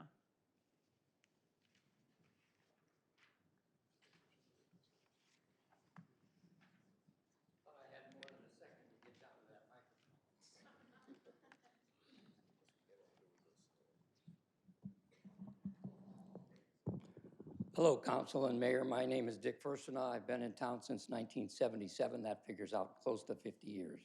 In the same house, by the way, using the electricity, whatever comes through the line. I happen to be one of the guys in the room when this contract was signed.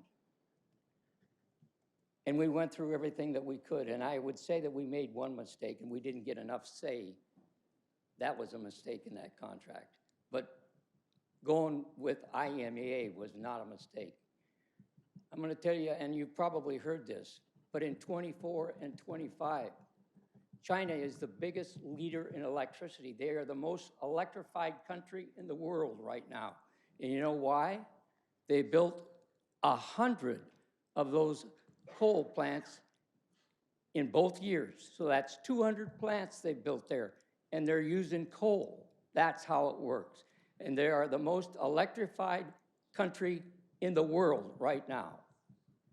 And we've got one coal plant, and we're going crazy over it. We shouldn't do that. Whatever you get, whatever you buy, wherever you go, it's going to cost more. And I heard a number here tonight that didn't startle me. I thought it was pretty close.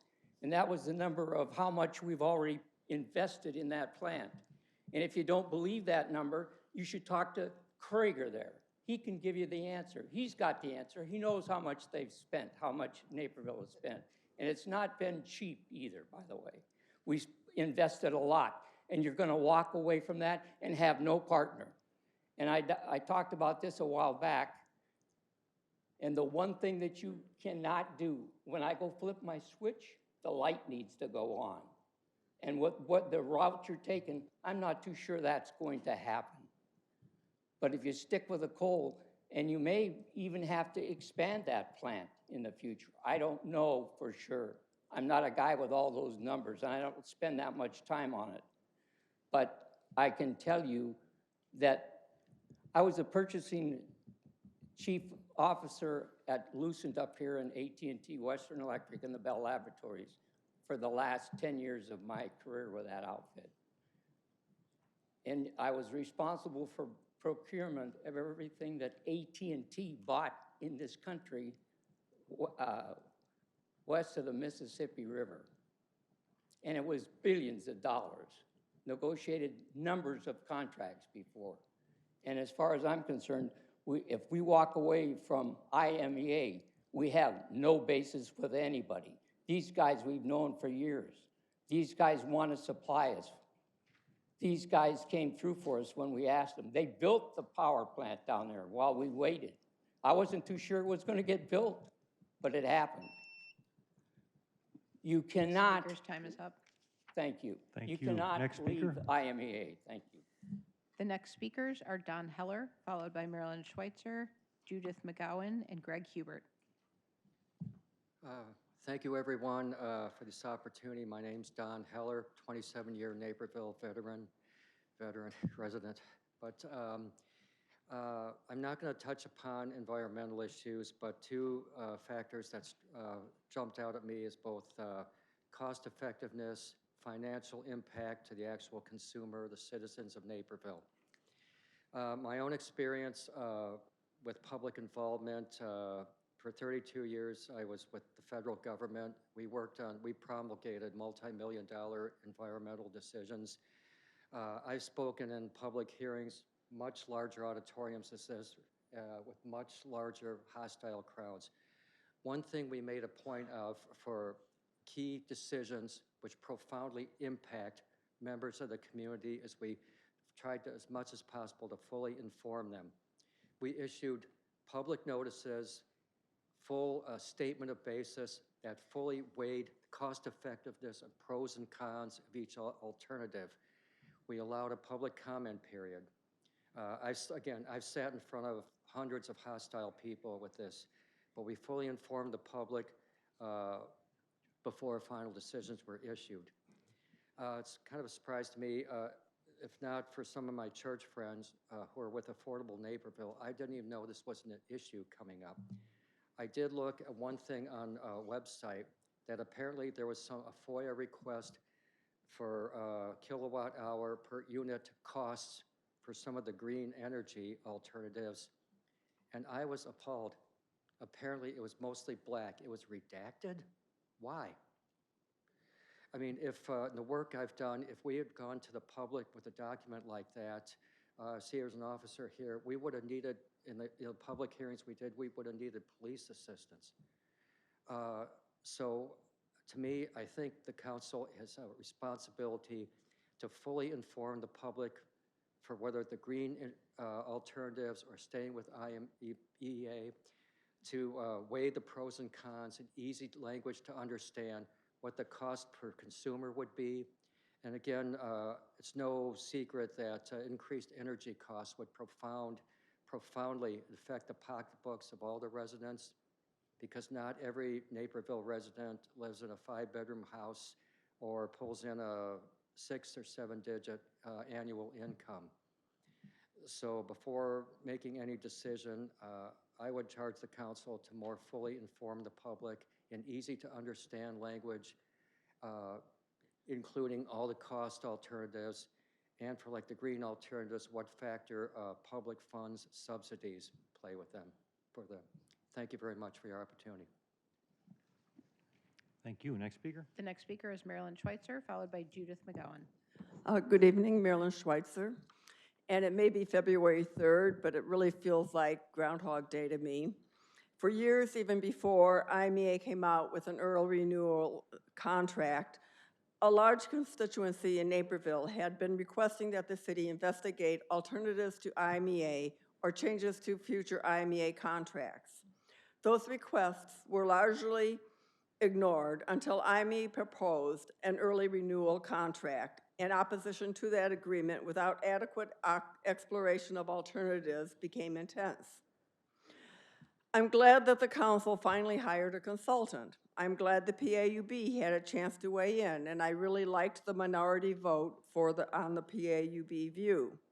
I'm glad council finally held a workshop. I'm pleased that council delayed matters with I'm not pleased that the council delayed matters with IMEA until September with a suggested counterproposal that passed only as a motion of substitution, but at least that was a step forward.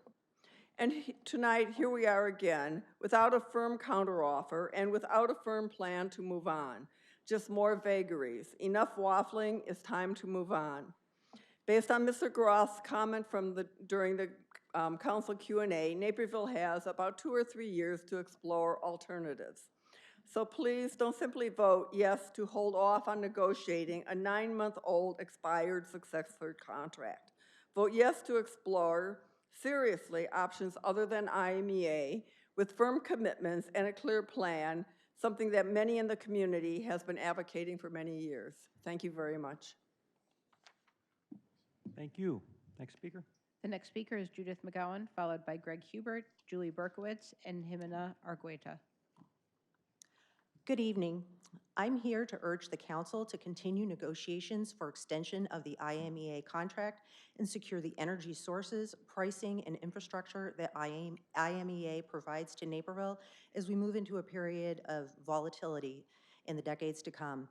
Maintain the fiscal advantages and reliability of our electrical source that is a key component that makes Naperville a success and is an important part of the value of our homes and our businesses. It's daunting to commit to a decades-long contract of this nature. Just go ask the farmers who are signing wind leases, and it quickly becomes a multi-generational decision. It's a 20-something child or grandchild who's going to be dealing with the back end of those 40-year commitments. And hopefully they're not left when they reach their 40s, 50s, and beyond, wondering what and why their parents and grandparents entered into those agreements decades ago. Ask me how I know. It's an experience that my family's dealing with right now. The same thing is happening here with City Council. These long-term agreements are heavy and high stakes, to be sure. The nature of such transactions has also lent itself to political activism, and instead of a rational, analytical negotiation to extend the contract, the process has been infected by virtue signaling and a rallying cry for no coal. I care about the reliability and the cost of the energy for my Naperville home of 34 years. I disagree with Nest, and I find the presentation of the issues to be incredibly one-sided without regard to source, reliability, or costs. Green doesn't mean clean, and honestly, the energy that powers Naperville comes from coal. Leaving IMEA will not change that. I do have some concern, and one reason I came out to speak tonight was I have concern about the role of Nest and the nature of this organization as a task force. You can see from the comments that have been said tonight and surround this issue that Nest doesn't represent how everyone in Naperville views this issue and the long-term impacts. I would ask the council to provide, if Nest is to continue as a task force, to maybe re-examine its composition, the weight, or whether it should have that association and status. If it's to remain, please take steps to make this more well-rounded and to represent all voices and stakeholders. Thank you. Thank you. Next speaker. The next speaker is Greg Hubert, followed by Julie Berkowitz.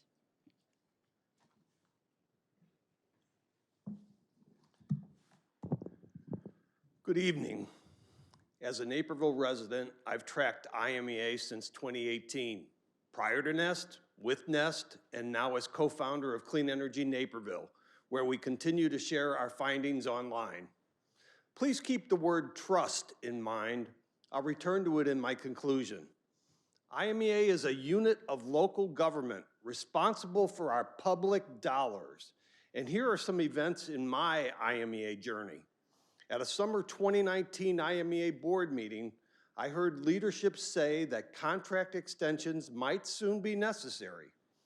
In November 2019, Nest and I shared concerns about early renewal here at City Council. IMEA's November 2019 closed planning meeting minutes still remain sealed from the public today, more than 5 years later, by repeated board vote. In January 2022, Council learned from us that the carbon capture pilot project wasn't totally free to members, which was the impression from lack of information from IMEA. In December 2023, City Council listened to our concerns about IMEA's sustainability plan, which was developed without public input. This past December, I shared that IMEA refused to provide pro formas for transmission ownership projects, withholding data from the public on costs, benefits, risks, and assumptions. IMEA doesn't provide board meeting recordings. When I requested a webinar clip of the resource planning presentation, IMEA's formal response was, "The record you requested does not exist."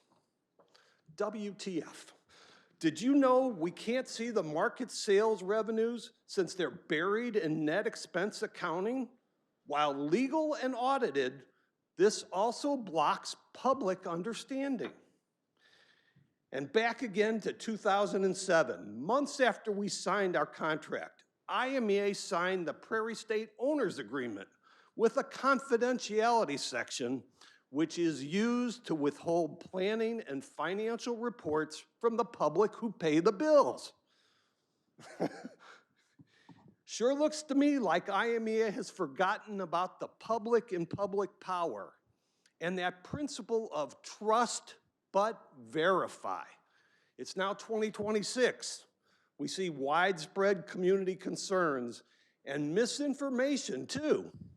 We're paying quite a price, both tangible and intangible, for IMEA's way of supplying power.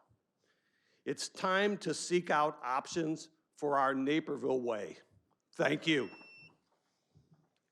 Thank you. Next speaker. The next speaker is Julie Berkowitz, followed by Jimena Argueta.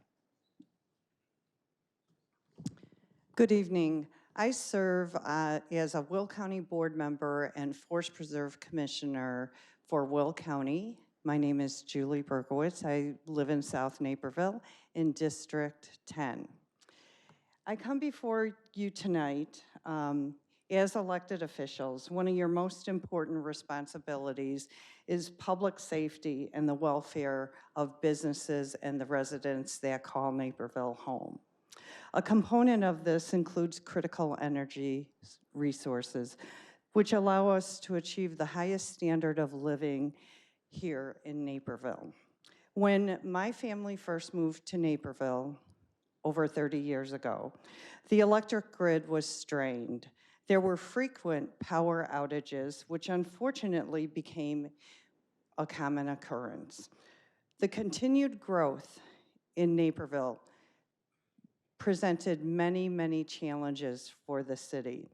And part of that was because of our success in becoming a national destination. Since Naperville has joined IMEA, our residents have taken for granted this dependable, plentiful source of electricity. We no longer worry about the lights going out. As technology and production processes have advanced, IMEA produces electric power that is clean and affordable. Why would you choose to leave a partnership that works? Naperville is a vested partner in the success of IMEA. There's a huge disadvantage to Naperville if we walk away. Let me make a few comments real facts that are occurring. There's a lot of talk about sustainable energy, clean energy. Let me tell you about how solar facilities are impacting our neighbors here in Illinois. In Will County, the strain of these solar facilities are creating a heavy burden. Nobody wants to live surrounded by a solar facility. I know Naperville's very developed and we don't have to worry about it in our backyard, but there are neighbors throughout Will County. And then there are also issues with the materials that are used with the panels. So please keep all of this in mind. We have a incredible opportunity here to secure the future of our energy and also bring an affordable plan for the future. ComEd, many of the customers are complaining about higher prices. Talk to your neighbors out The there. speaker's time is up. Thank you. Next speaker. Thank you. The final speaker is Jimena Argueta.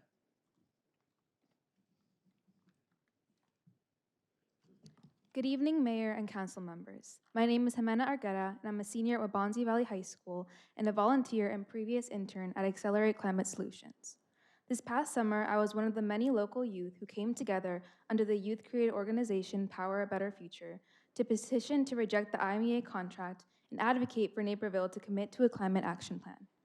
Now, I am here tonight to ask you not to extend the IMEA contract and to instead consider how the decision you will be making tonight will impact the lives of both the current and also future residents of Naperville for an extensive period of time. This decision will not only affect my generation, but also the next to come, and that is something that is not worth forgetting. We need clean energy now, not decades more of coal, especially as the world is moving towards alternative solutions to coal in great masses. The ability to have and maintain a sustainably run city is in your hands, and I urge you, do not dismiss this. Thank you for your time, for hearing the voices of local youth, and for considering the future generations to come in Naperville. Thank you. Are there any more public speakers? Seeing none, it is 9:02. We will be back at 9:10. We're going to take a short break. Thank you.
We're going to go ahead and restart the meeting. If you could take your seats, please.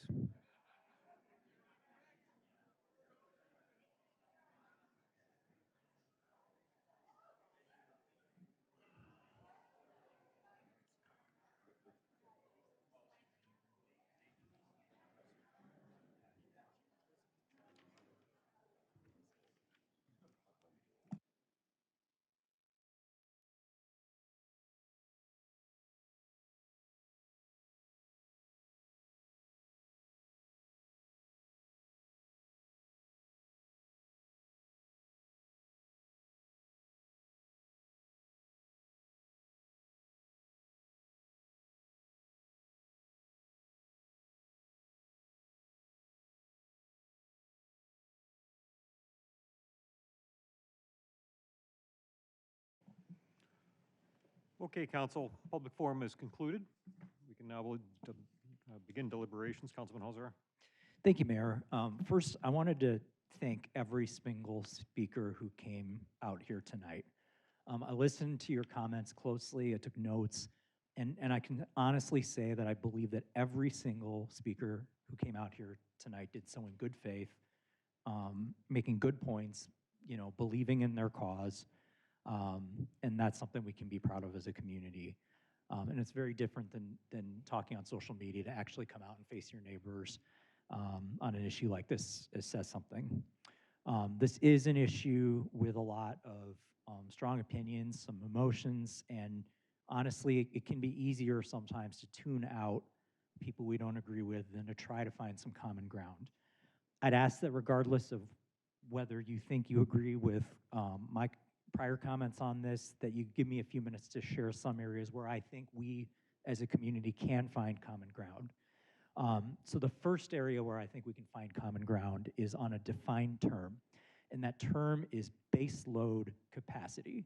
So anyone, to my knowledge, who is serious about this conversation understands that you have to have a stable base load, which means any time of day or night, if electricity use goes up, there needs to be something that you can reliably increase the generation of, right? So, for example, wind will never be the base load, you know, the city. Maybe part of it, a small part of it, but it's never going to be the base load. Fundamentally, for base load capacity, you are talking about purchasing a commodity, whether that is natural gas, it's coal, it could be nuclear, it could be oil, hydro, and a few others, just to name a few. But you are tied to the price of a commodity if you're talking about base load capacity. So I want to laser focus on one issue regarding base load capacity, and that is the biggest story of the last 26 years in the United States, which has been the relationship between the price of natural gas versus coal.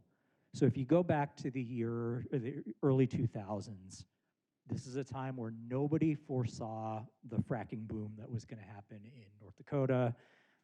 Nobody foresaw kind of all these new natural gas reserves that were going to come about. That was the time when Prairie State was being proposed, and it was thought that coal was going to be a lot cheaper than natural gas. In 2010, Naperville is around 70% or above tied to coal.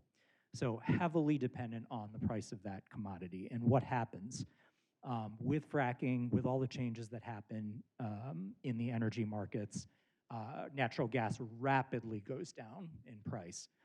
And I really want to highlight this because during those first years of the IMEA contract, we paid substantially more in Naperville for our power because of the lower price of natural gas in relation to coal. And you don't have to just take my word for it. I'm not going to read this word for word, but if you read a Chicago Tribune article from 2014, at that time we were paying 16% more in Naperville for our power than neighboring communities would have been. So basically the exact inverse of, you know, the statistic that was cited for last year. And I actually want to set aside whether this is because IMEA is great or bad or anything else. a lot of it just had to do with the prices of those two commodities. Actually, most of it had to do with the prices of those two commodities. Now, for most of that time period, gas was beating coal by a lot. So the percentage of power in the United States coming from coal drops from like 45% to 15%. That's not because of environmental regulation or because people suddenly had a change of heart. That's simply cold, hard economics. If you want to take a look at the U.S. Energy Information Administration's website, they list the wholesale prices of natural gas and coal. In 2020, natural gas is going for $2.40 per million BTUs, which is substantially lower than what coal is right now. What happens right after that, though? Russia invades Ukraine, which causes this huge, huge shock to the natural gas market in the world. Natural gas goes up to $7.21 for what used to be $2.40. So you're seeing something triple in just a few years. So yes, I will concede in that time period, coal starts to look really attractive compared to natural gas. But to me, this is why you diversify. This is Point of order, Mayor. Councilman Holzhauer said 4 minutes. No. Point well taken. There's a 3-minute limit. Okay, is that going to be enforced across the board? That would be enforced across the board. Okay, then I'll If just. you could just wrap it up, Councilman. Okay, I'll conclude these comments by saying a 70% bet on one commodity is a gamble to me. That is not by any means a diversified portfolio. We asked for guarantees there would be more diversification. That was not given, and I understand I've gone to 5 minutes. I will be keeping track of how long everyone else talks to make sure we're equal. Thank you, Mayor. Thank you. Any other council comments? Councilman Broom. Thank you, Mayor.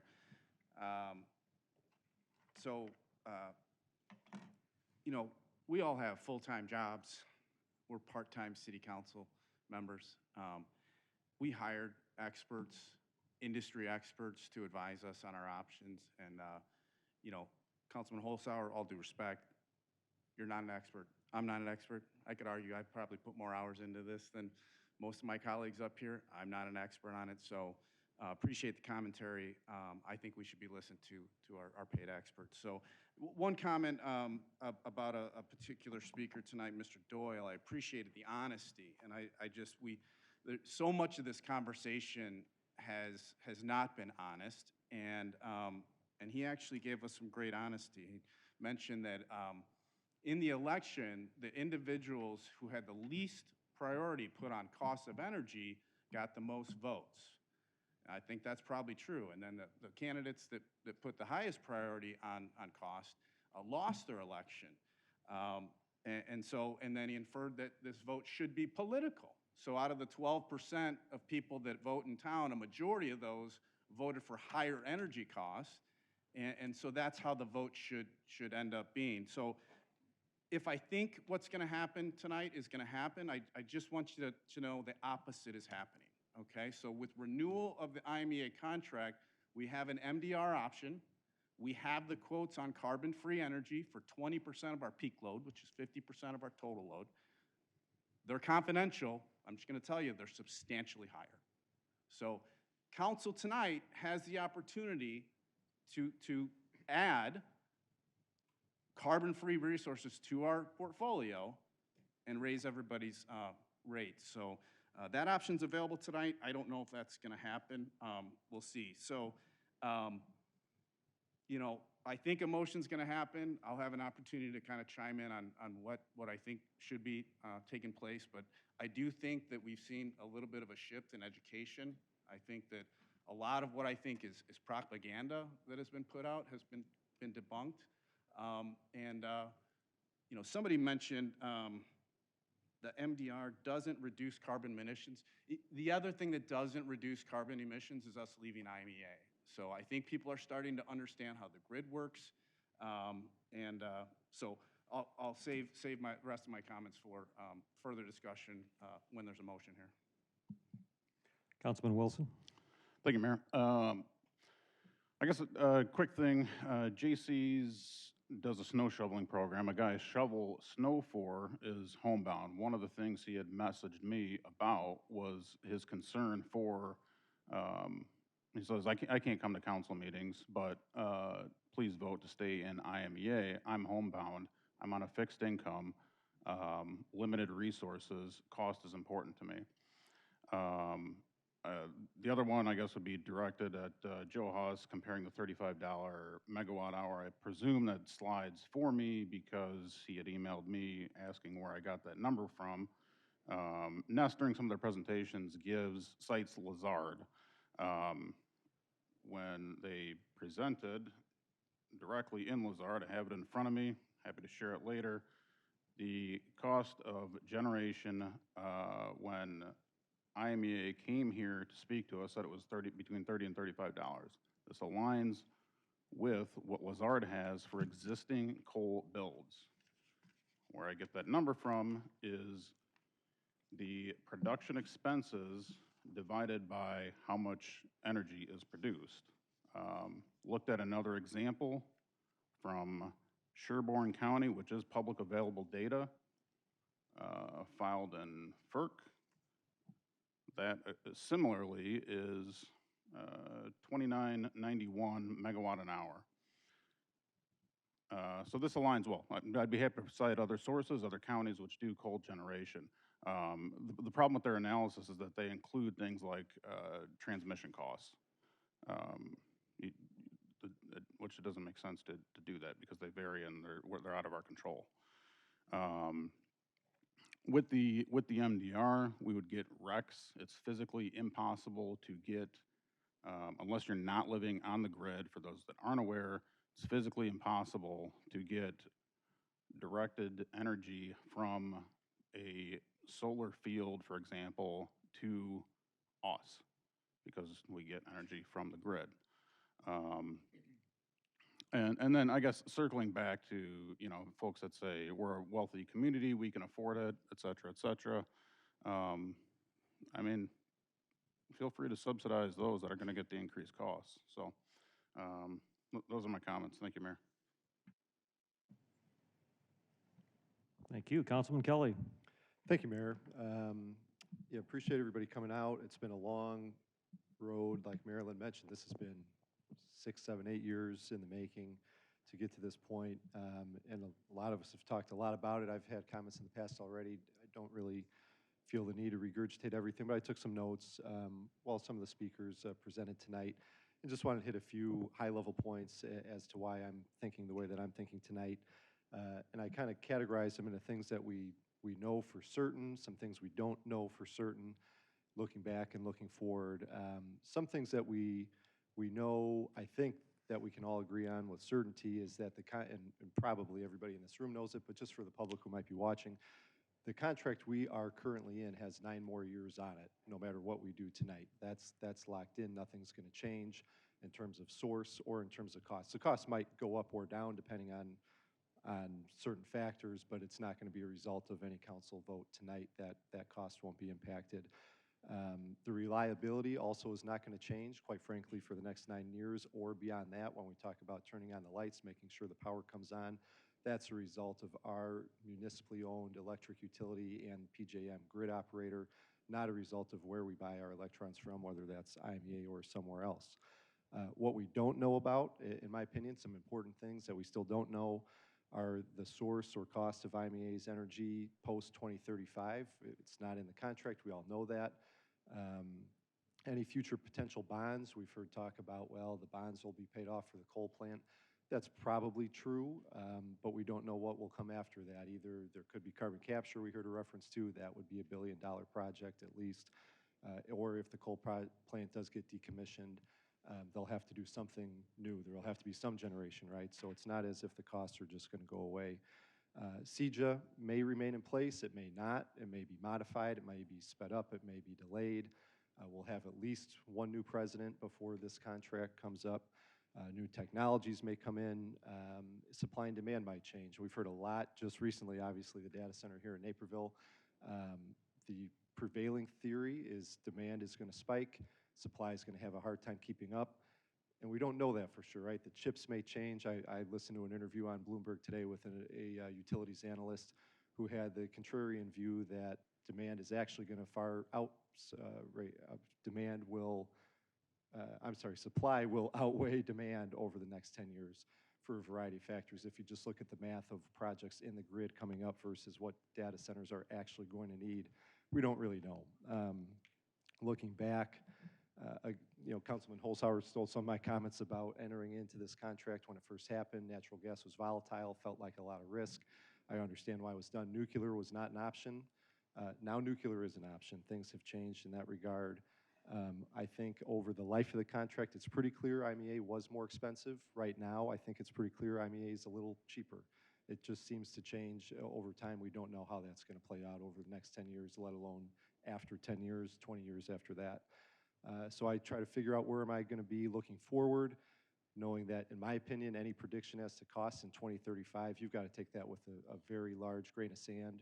If anybody is very certain telling you it's going to be cheaper or more expensive, I don't really believe it, to be quite honest. I don't think anybody really knows. We are going to have exposure to the market if we're just an IMEA or if we just buy from the market. An alternative is power market, third-party power marketers. That would be a set price that locks it in. So last point in terms of looking forward, MDR, we've had conversation about. That's something I'm very interested in. It's why I was interested in the compromise. I credit the mayor for trying to go down that road. My concern is the full requirement nature of the contract. To me, it makes MDR really nothing more than a very expensive and glorified rec, which I don't love. If IMEA is listening, for myself, I would be interested in continuing to talk if they were willing to modify that full requirement nature so that we could actually purchase third-party power and not just have it as a credit on our bill.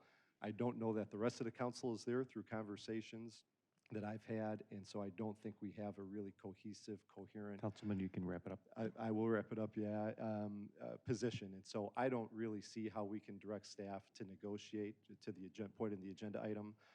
I've got a motion I could make, Mayor. I don't know if you want that now or later. Sure. And I can get into more detail if there's more conversation, but I think where I'm at, I hope is clear. And if things do change from a staff perspective with IMEA, I hope you bring it to us and we have that conversation. But at this point, I would move to direct city staff to pause formal negotiations with IMEA regarding a contract extension unless a majority of city council members direct staff to re-engage in such negotiations. Is there a second? Second, Holzhauer. A motion and a second discussion. And Councilwoman Gibson. Yes, thank you, Mayor. I want to take a minute to acknowledge that this is a really complicated issue, and to echo Councilman Holzhauer's points, I really appreciate everybody who came out on all sides of the discussion. It's very important to our day-to-day life here in Naperville that our lights turn on, and a big part of that is thanks to our Naperville Electric Utility Director Groth and his team. We're really lucky to have a reliable city-owned electric utility. But where it comes to where we're buying our actual electricity from, there's a lot of decisions we need to weigh carefully: cost, environmental sustainability, reliability, long-term risk, and the flexibility in a rapidly changing market to choose what's best for our city. And again, reasonable people can disagree on how much weight we should put onto each of those factors. And that's why it's important we have these discussions up here in our community, the public comments, and that we respectfully have these discussions and recognize I know all of my colleagues have spent a lot of time on this. I'm not going to sit here and say I've spent more, I've spent less. I think, as leaders in our community, we have an obligation to respectfully discuss this and listen to each other's points of view and not disparage people who just might put different weight on different aspects of this decision. So for me, the central question has been whether it's prudent to make this decades-long commitment for our city before our needs, Naperville's needs, dictate that we make this decision and tie our hands for the next 30 years. I understand why IMEA wants us to make a decision. I appreciate the efforts by both IMEA and our Naperville staff to see if we could come to an agreement where IMEA can get the certainty they're looking for, and Naperville would get concessions or parts of an agreement that would make it worth our while to commit this soon to a energy contract with IMEA through 2055. But regardless of IMEA's needs in this situation, my obligation is to the people of Naperville, and I just don't think we've got into that point with the contract negotiations. The contract has no cost guarantees, no early termination clauses, no flexibility in return terms of the full requirements clause. And I think, we are in a rapidly changing market, and if Naperville's needs don't dictate that we make this long-term decision now, we should wait until those needs dictate that we start looking at our future options. I think our community deserves a plan. It deserves a thorough exploration of all the opportunities, not one that's dominated by one option.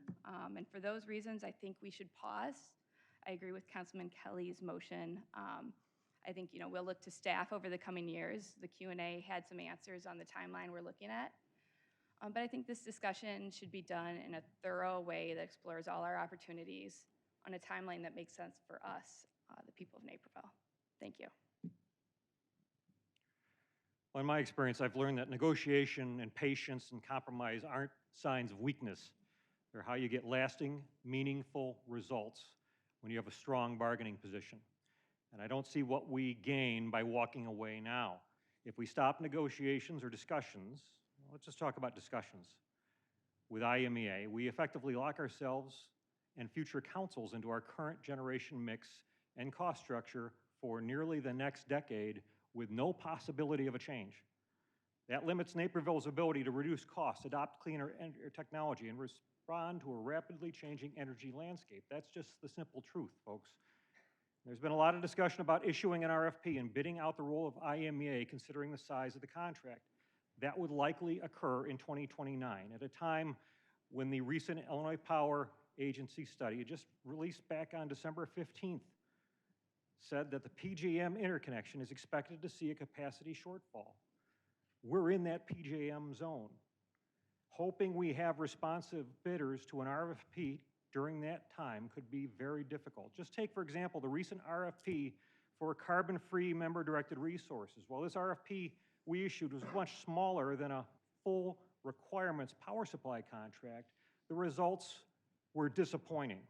552 companies received our RFP broadcast. Only 34 of them actually downloaded the RFP. And of those, only 4 tendered responses, with one that was truly responsive to the requirements specified in the RFP. And each of those carbon-free proposals would increase our electric rates potentially by a significant percentage if they were rolled out today. That's a real example of an RFP process in the energy space for a top-ranked AAA bonded city. Hope is not a strategy, options are. If there were an easy path where everyone got a win, we would have taken it long ago, but there isn't an easy solution to this. I sincerely believe with the progress we've seen since my counterproposal for negotiation with IMEA was approved by a 7-2 vote from this council several months ago, and the rapid evolution in our nation's energy grid and infrastructure, that Naperville is best off by retaining optionality and flexibility. Those things we lose when we rush to achieve an outcome. That's why I will vote to continue our city's conversations with the IMEA. We can and should work to achieve compromises that strengthen our community. Make no mistake, this is not an ask to actively bargain to last and final or impasse, but rather just keep the discussions open, knowing that our conversations have netted progress and maybe will even net more progress over time.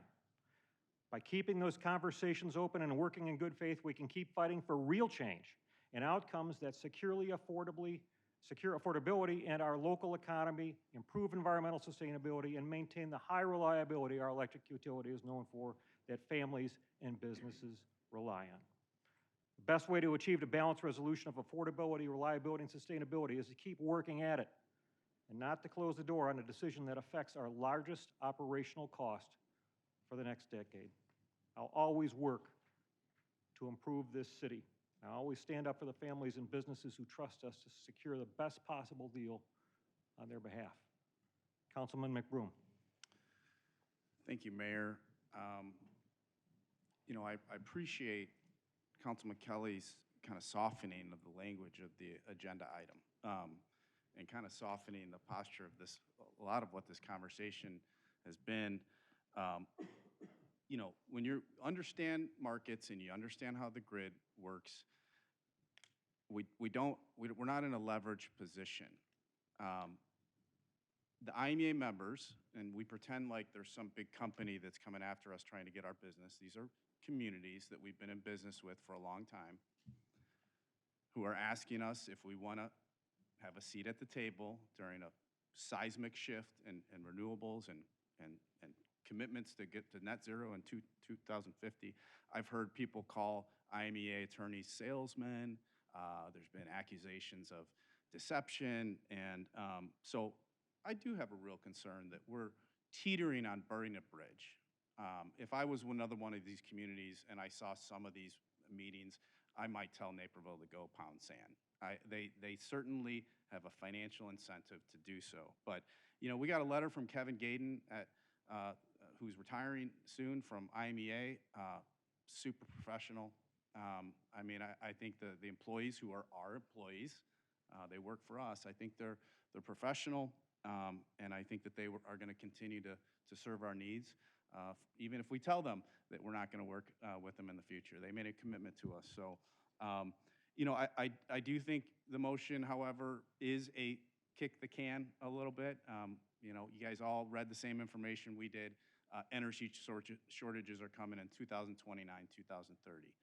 That's the position that is being suggested or has been suggested, is that we go to market at that time. We start looking for another provider, a for-profit entity during an energy shortage. I do think we benefited a little bit from you know, community education, and if this goes on longer, I think people just get more educated, so I'm kind of inclined to support the pause. But, you know, Mayor, your statement, you're 100% right. You're 100% right. We should continue the relationship, the conversations. So you kind of flipped me back to, I don't think I'm going to support the pause, but I do appreciate the softening of the language there, and, you know, we'll see what happens. So thanks. Councilman Wilson, second round. You turn your microphone off. There we go. Thank you. To Councilman Kelly's motion, I was wondering if you'd be open to, I don't know what the right phrase, amending this to perhaps holding off on this vote until we've heard from, I guess, another stakeholder, that being IMEA. And I say that because we've heard it from a lot of stakeholders. We've gotten emails from residents, folks here that want to continue with IMEA, heard folks from NEST at PUAB board meetings. We've heard from various consultants, but the one entity, I guess you could say, that we haven't heard from publicly is IMEA itself, the one we're negotiating. So I wanted to see if you'd be open to amending that motion to, I guess, holding off, I don't know what the right term here would be, until we've heard from IMEA. Councilman Kelly. Thank you, Mayor. I appreciate the thought, but I would say no. I would not want to change the motion to account for that. To the mayor's point, I think certainly there will be conversations. I think there has to be conversations. We work with them. Our electric utility director is the vice president of IMEA. He's down there for the board meetings. They will be in communication. And part of the point of the motion, the end of it certainly was that if a majority of city council members direct staff otherwise, we can bring this back at any moment in time. So my expectation is there will be some conversations. If staff thinks there's a material change in IMEA's position, I would hope they would bring that to us, whether that's Friday confidential, manager's memorandum, whatever the format might be. And if staff gathers from council that there might be an opening to having a more formal negotiation, all for it. But I don't think I want to just leave it open-ended and who knows when they're going to come, what that would look like. I think for all the meetings we've had, we need a little bit of a resolution at this point in time. Not that it has to be final, but I don't want to leave it open more tonight. So appreciate the thought, but I would like to keep the motion as it is. Councilwoman Gibson, second round. Yes, thank you. I just want to clarify, I mean, maybe this is a question for Mr. Krieger, but I don't want the public to think we haven't been talking with IMEA. You know, we've, in this body, had a 7-2 vote to give IMEA a list of, you know, the 10 things that are important to us, and IMEA did respond. That is in the packet. It's not like IMEA has been excluded from this discussion. We've had plenty of rounds of contract negotiations with them, and I think that's, you know, why we've given our list of what we would like to see that would make it worth our while to renew early. IMEA said, you know, some of these we can somewhat meet, some of these we can meet, some of these we definitely can't meet. And that is why I think now is the appropriate time to say, oh, all right, we talked, we tried to see if we could come to common terms. We don't think we're there, so we're gonna make decisions based on a timeline appropriate for our needs. Councilman Holzauer, second round. Thank you, Mayor. I'll make this really quickly, just as a second on the motion. I do want to make it clear, you know, I don't agree with the framing of Councilman Kelly's motion that it's softening anything. IMEA said no to Naperville's requirements. Okay, I want to be really clear about that. They said it publicly. They did not agree with the terms that Naperville sent out. We are taking that and saying we want to explore other options. Okay, I want to be clear about that signal. I do not envision this being a sole source procurement where we continue for another 6 months or a year with the assumption that this is the one entity we're negotiating with. So I'm just putting that out there. Thank you, Mayor. Councilman Syed. Thank you, Mayor. Naperville, I'm so happy to see you all so engaged, committed, so passionate about IMEA. And I met a lot of people in last 4 years talking about IMEA at POAB meetings, city council meetings, and also at different events. In last 4 years, I really have learned about IMEA. Thanks to you all, the people who are supporting and the people who are opposing. Thanks to everyone, because you have that passion. And you have taught me a lot of things about IMEA. And thank you to you all, first thing. I have a question for Director. Director, how long we have been negotiating with IMEA? Director Groth. Brian Groth, Electric Utility Director. We received the offer from IMEA in February of 2024. And at the direction of council, we began negotiating with IMEA in August of this year. Yeah, so thank you so much. So since 2024, we have been talking about IMEA. We have been discussing issues, plus, minus, everything what we have been talking it. But we have not moved an inch to take a decision. How long we will continue talking about this thing? For me, it looks like we are doing a lip service. We are not justifying ourselves as city council members, as staff, as community. We need to take some decisions. Maybe it is hard, some tough decisions, and that's what, you know, Naperville is famous for, that we take very hard decisions, tough decisions, and others follow us. So in last 4 years, I have attended many workshops, meetings, and all those things, you know. And I made up my mind that today we need to take a decision. If we extend, then again for next 1 year, 2 years, 3 years, we'll continue. And we have got time today, 9 years still we have got. We are not shutting down the doors. Still, director will be representing us, and we are part of the IMEA as of now. But my only concern is that without looking for any other options, why are we getting into IMEA right now? So as a person, I want options. See, if I don't like something, I will look for next option, second, third, fourth option. Can we work together to get that options and take decisions? What is best for Naperville, best for community? So I will be supporting Councilman Kelly's motion. so that, we can look for different options and then come to a conclusion so that, we take care of the community as well as city. Thank you. Councilman White? And thank you, Mayor. And I want to just thank everyone who came out to speak tonight. And I also want to thank the many volunteers who have given their personal time in pursuit of the best solution for our community. Our residents on the PUAB Commission and the NEST Task Force and other community organizations have spent countless hours working through these issues to present a thoughtful input and also good recommendations. Additionally, our city staff has endured many questions, I know you have, and quite frankly, at times, a lack of direction from the council. But I appreciate the patience you all have shown throughout this process as well. At the end of the day, I believe we share the same goal, that is providing our community with power that's efficient, environmentally responsible, reliable, and affordable.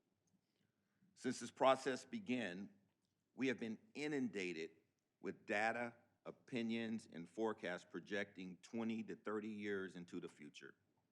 Even the most seasoned experts struggle to predict conditions that far out. That's why I return to a fundamental principle. When the city makes major purchases exceeding whatever the threshold might be, we see competitive pricing, safety, quality, and value. We are discussing a multi-billion-dollar contract. Think about that, a multi-billion-dollar contract that could extend all the way out through 2050. One that could effectively lock us in and limit our flexibility to respond to future market changes. In a decision of this magnitude, I believe it is essential that we follow our standard procurement practices. In my opinion, we should issue an RFP and an RFQ to identify the most responsible and cost-effective providers capable of supplying power to our community. This process should be open to multiple organizations, including IMEA, if they choose to participate as well. But before we do that, I think it's important that we define what our priorities are, and we do come up with a strategy for our energy. I appreciate Mr. Stark's recommendation as far as having our director lead the discussion as far as developing that strategy. I think that's a pretty good idea. However, I do think we're probably a few years early, given what have spoken to other council members as well as staff, that we probably are, Mayor and others have said it, probably about 2029 or so when those discussions probably need to take place. If we do it too soon, the technology, it's a good chance it will change. We see how things are changing so quickly in this market. So that's kind of where I'm landing with this. I appreciate all the great discussion and the passion that everyone in this room, including those up here on the dais, have shown so that we can get the best decision for our community. Thank you. Councilwoman Jane. Thank you, Mayor. Just a question to kind of reiterate and clarify what has been alluded to as the year 2029. I know this question was posed on the Q&A, but if I could direct a question to Director Groth about how that number was calculated, and is that a hard number?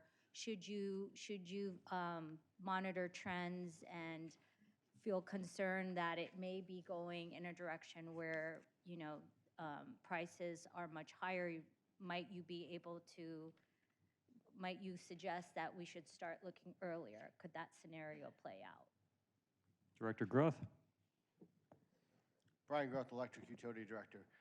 Addressing the two items in the Q&A. One is the state mandated integrated resource planning that IMEA has to begin. They will likely start that this year. It'll take probably a year or 2 years to get through that process. And that talks about how they will serve their load through 2035. At this point, they do not have a contract from Naperville or St. Charles, so they will not plan for that load past September 30th, 2035, which is their contractual obligation. The second part of that, and IMEA is looking into this right now, is the pseudo tie. So Prairie State is financially tied to PJM to serve load up here, primarily Winnetka, St. Charles, Naperville. And that is a financial instrument that allows them to bid Prairie State into the PJM market, even though it's located in MISO. And so if Naperville is not with IMEA, they do not need that pseudo tie, and they would look to break that pseudo tie.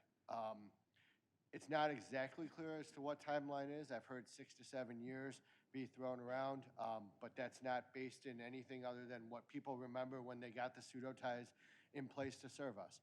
So I expect IMEA will be looking into some more exact timeframes around hard decisions they'll have to make about whether they can serve the load or not, and some of those decisions are irreversible. And what about the timeline for us if we were to look for alternative options? When would that actively need to take place? Certainly. Wide range of options as outlined by CES. Some options, for example, building our own generation. Met with a couple of generators, builders. I know Waterloo, one of the IMEA member towns, put in a natural gas turbine. They were about an 8-year lead time. So, building our own resources is probably an 8 to 10-year horizon. Contracting with a power marketer is probably 1 to 2 years. The indications that they've given us in our conversations is probably on the shorter side. In there is, staffing up and performing the functions that IMEA does for us. Obviously, staffing takes time, getting people on board, doing regression testing to the market. Were the trades right? Was the execution, financially responsible? So I would say anywhere from 8 to 10 years all the way up to 2 years. Okay, thank you. Thank you, Director Groth.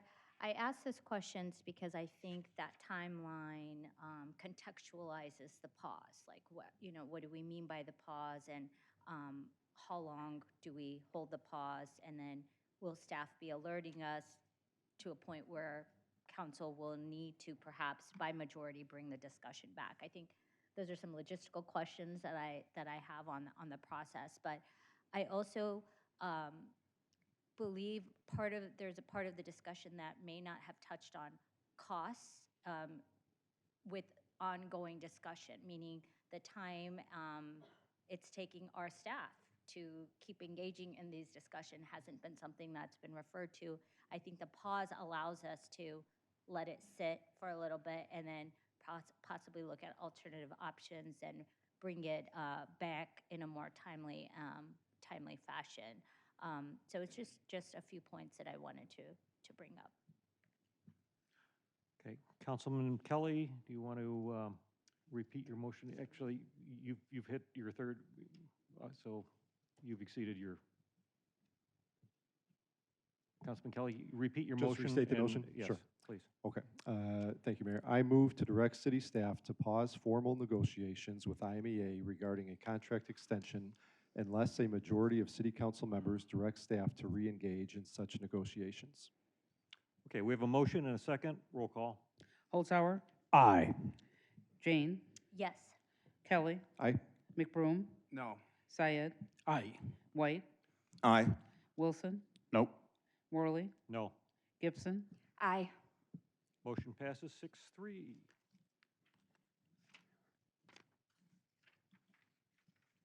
Final item tonight is new business. As a reminder, new business is for items this council is asking staff to bring on a future agenda for motions to reconsider past city council votes. Do any council members have any item for new business? Seeing none, may I have a motion to adjourn? Councilman White. Motion to adjourn. Councilman Kelly. Second, Kelly. All those in favor say aye. Aye. Opposed? We are adjourned. All right. Good meeting. Yeah, it was. I don't like that. That's it.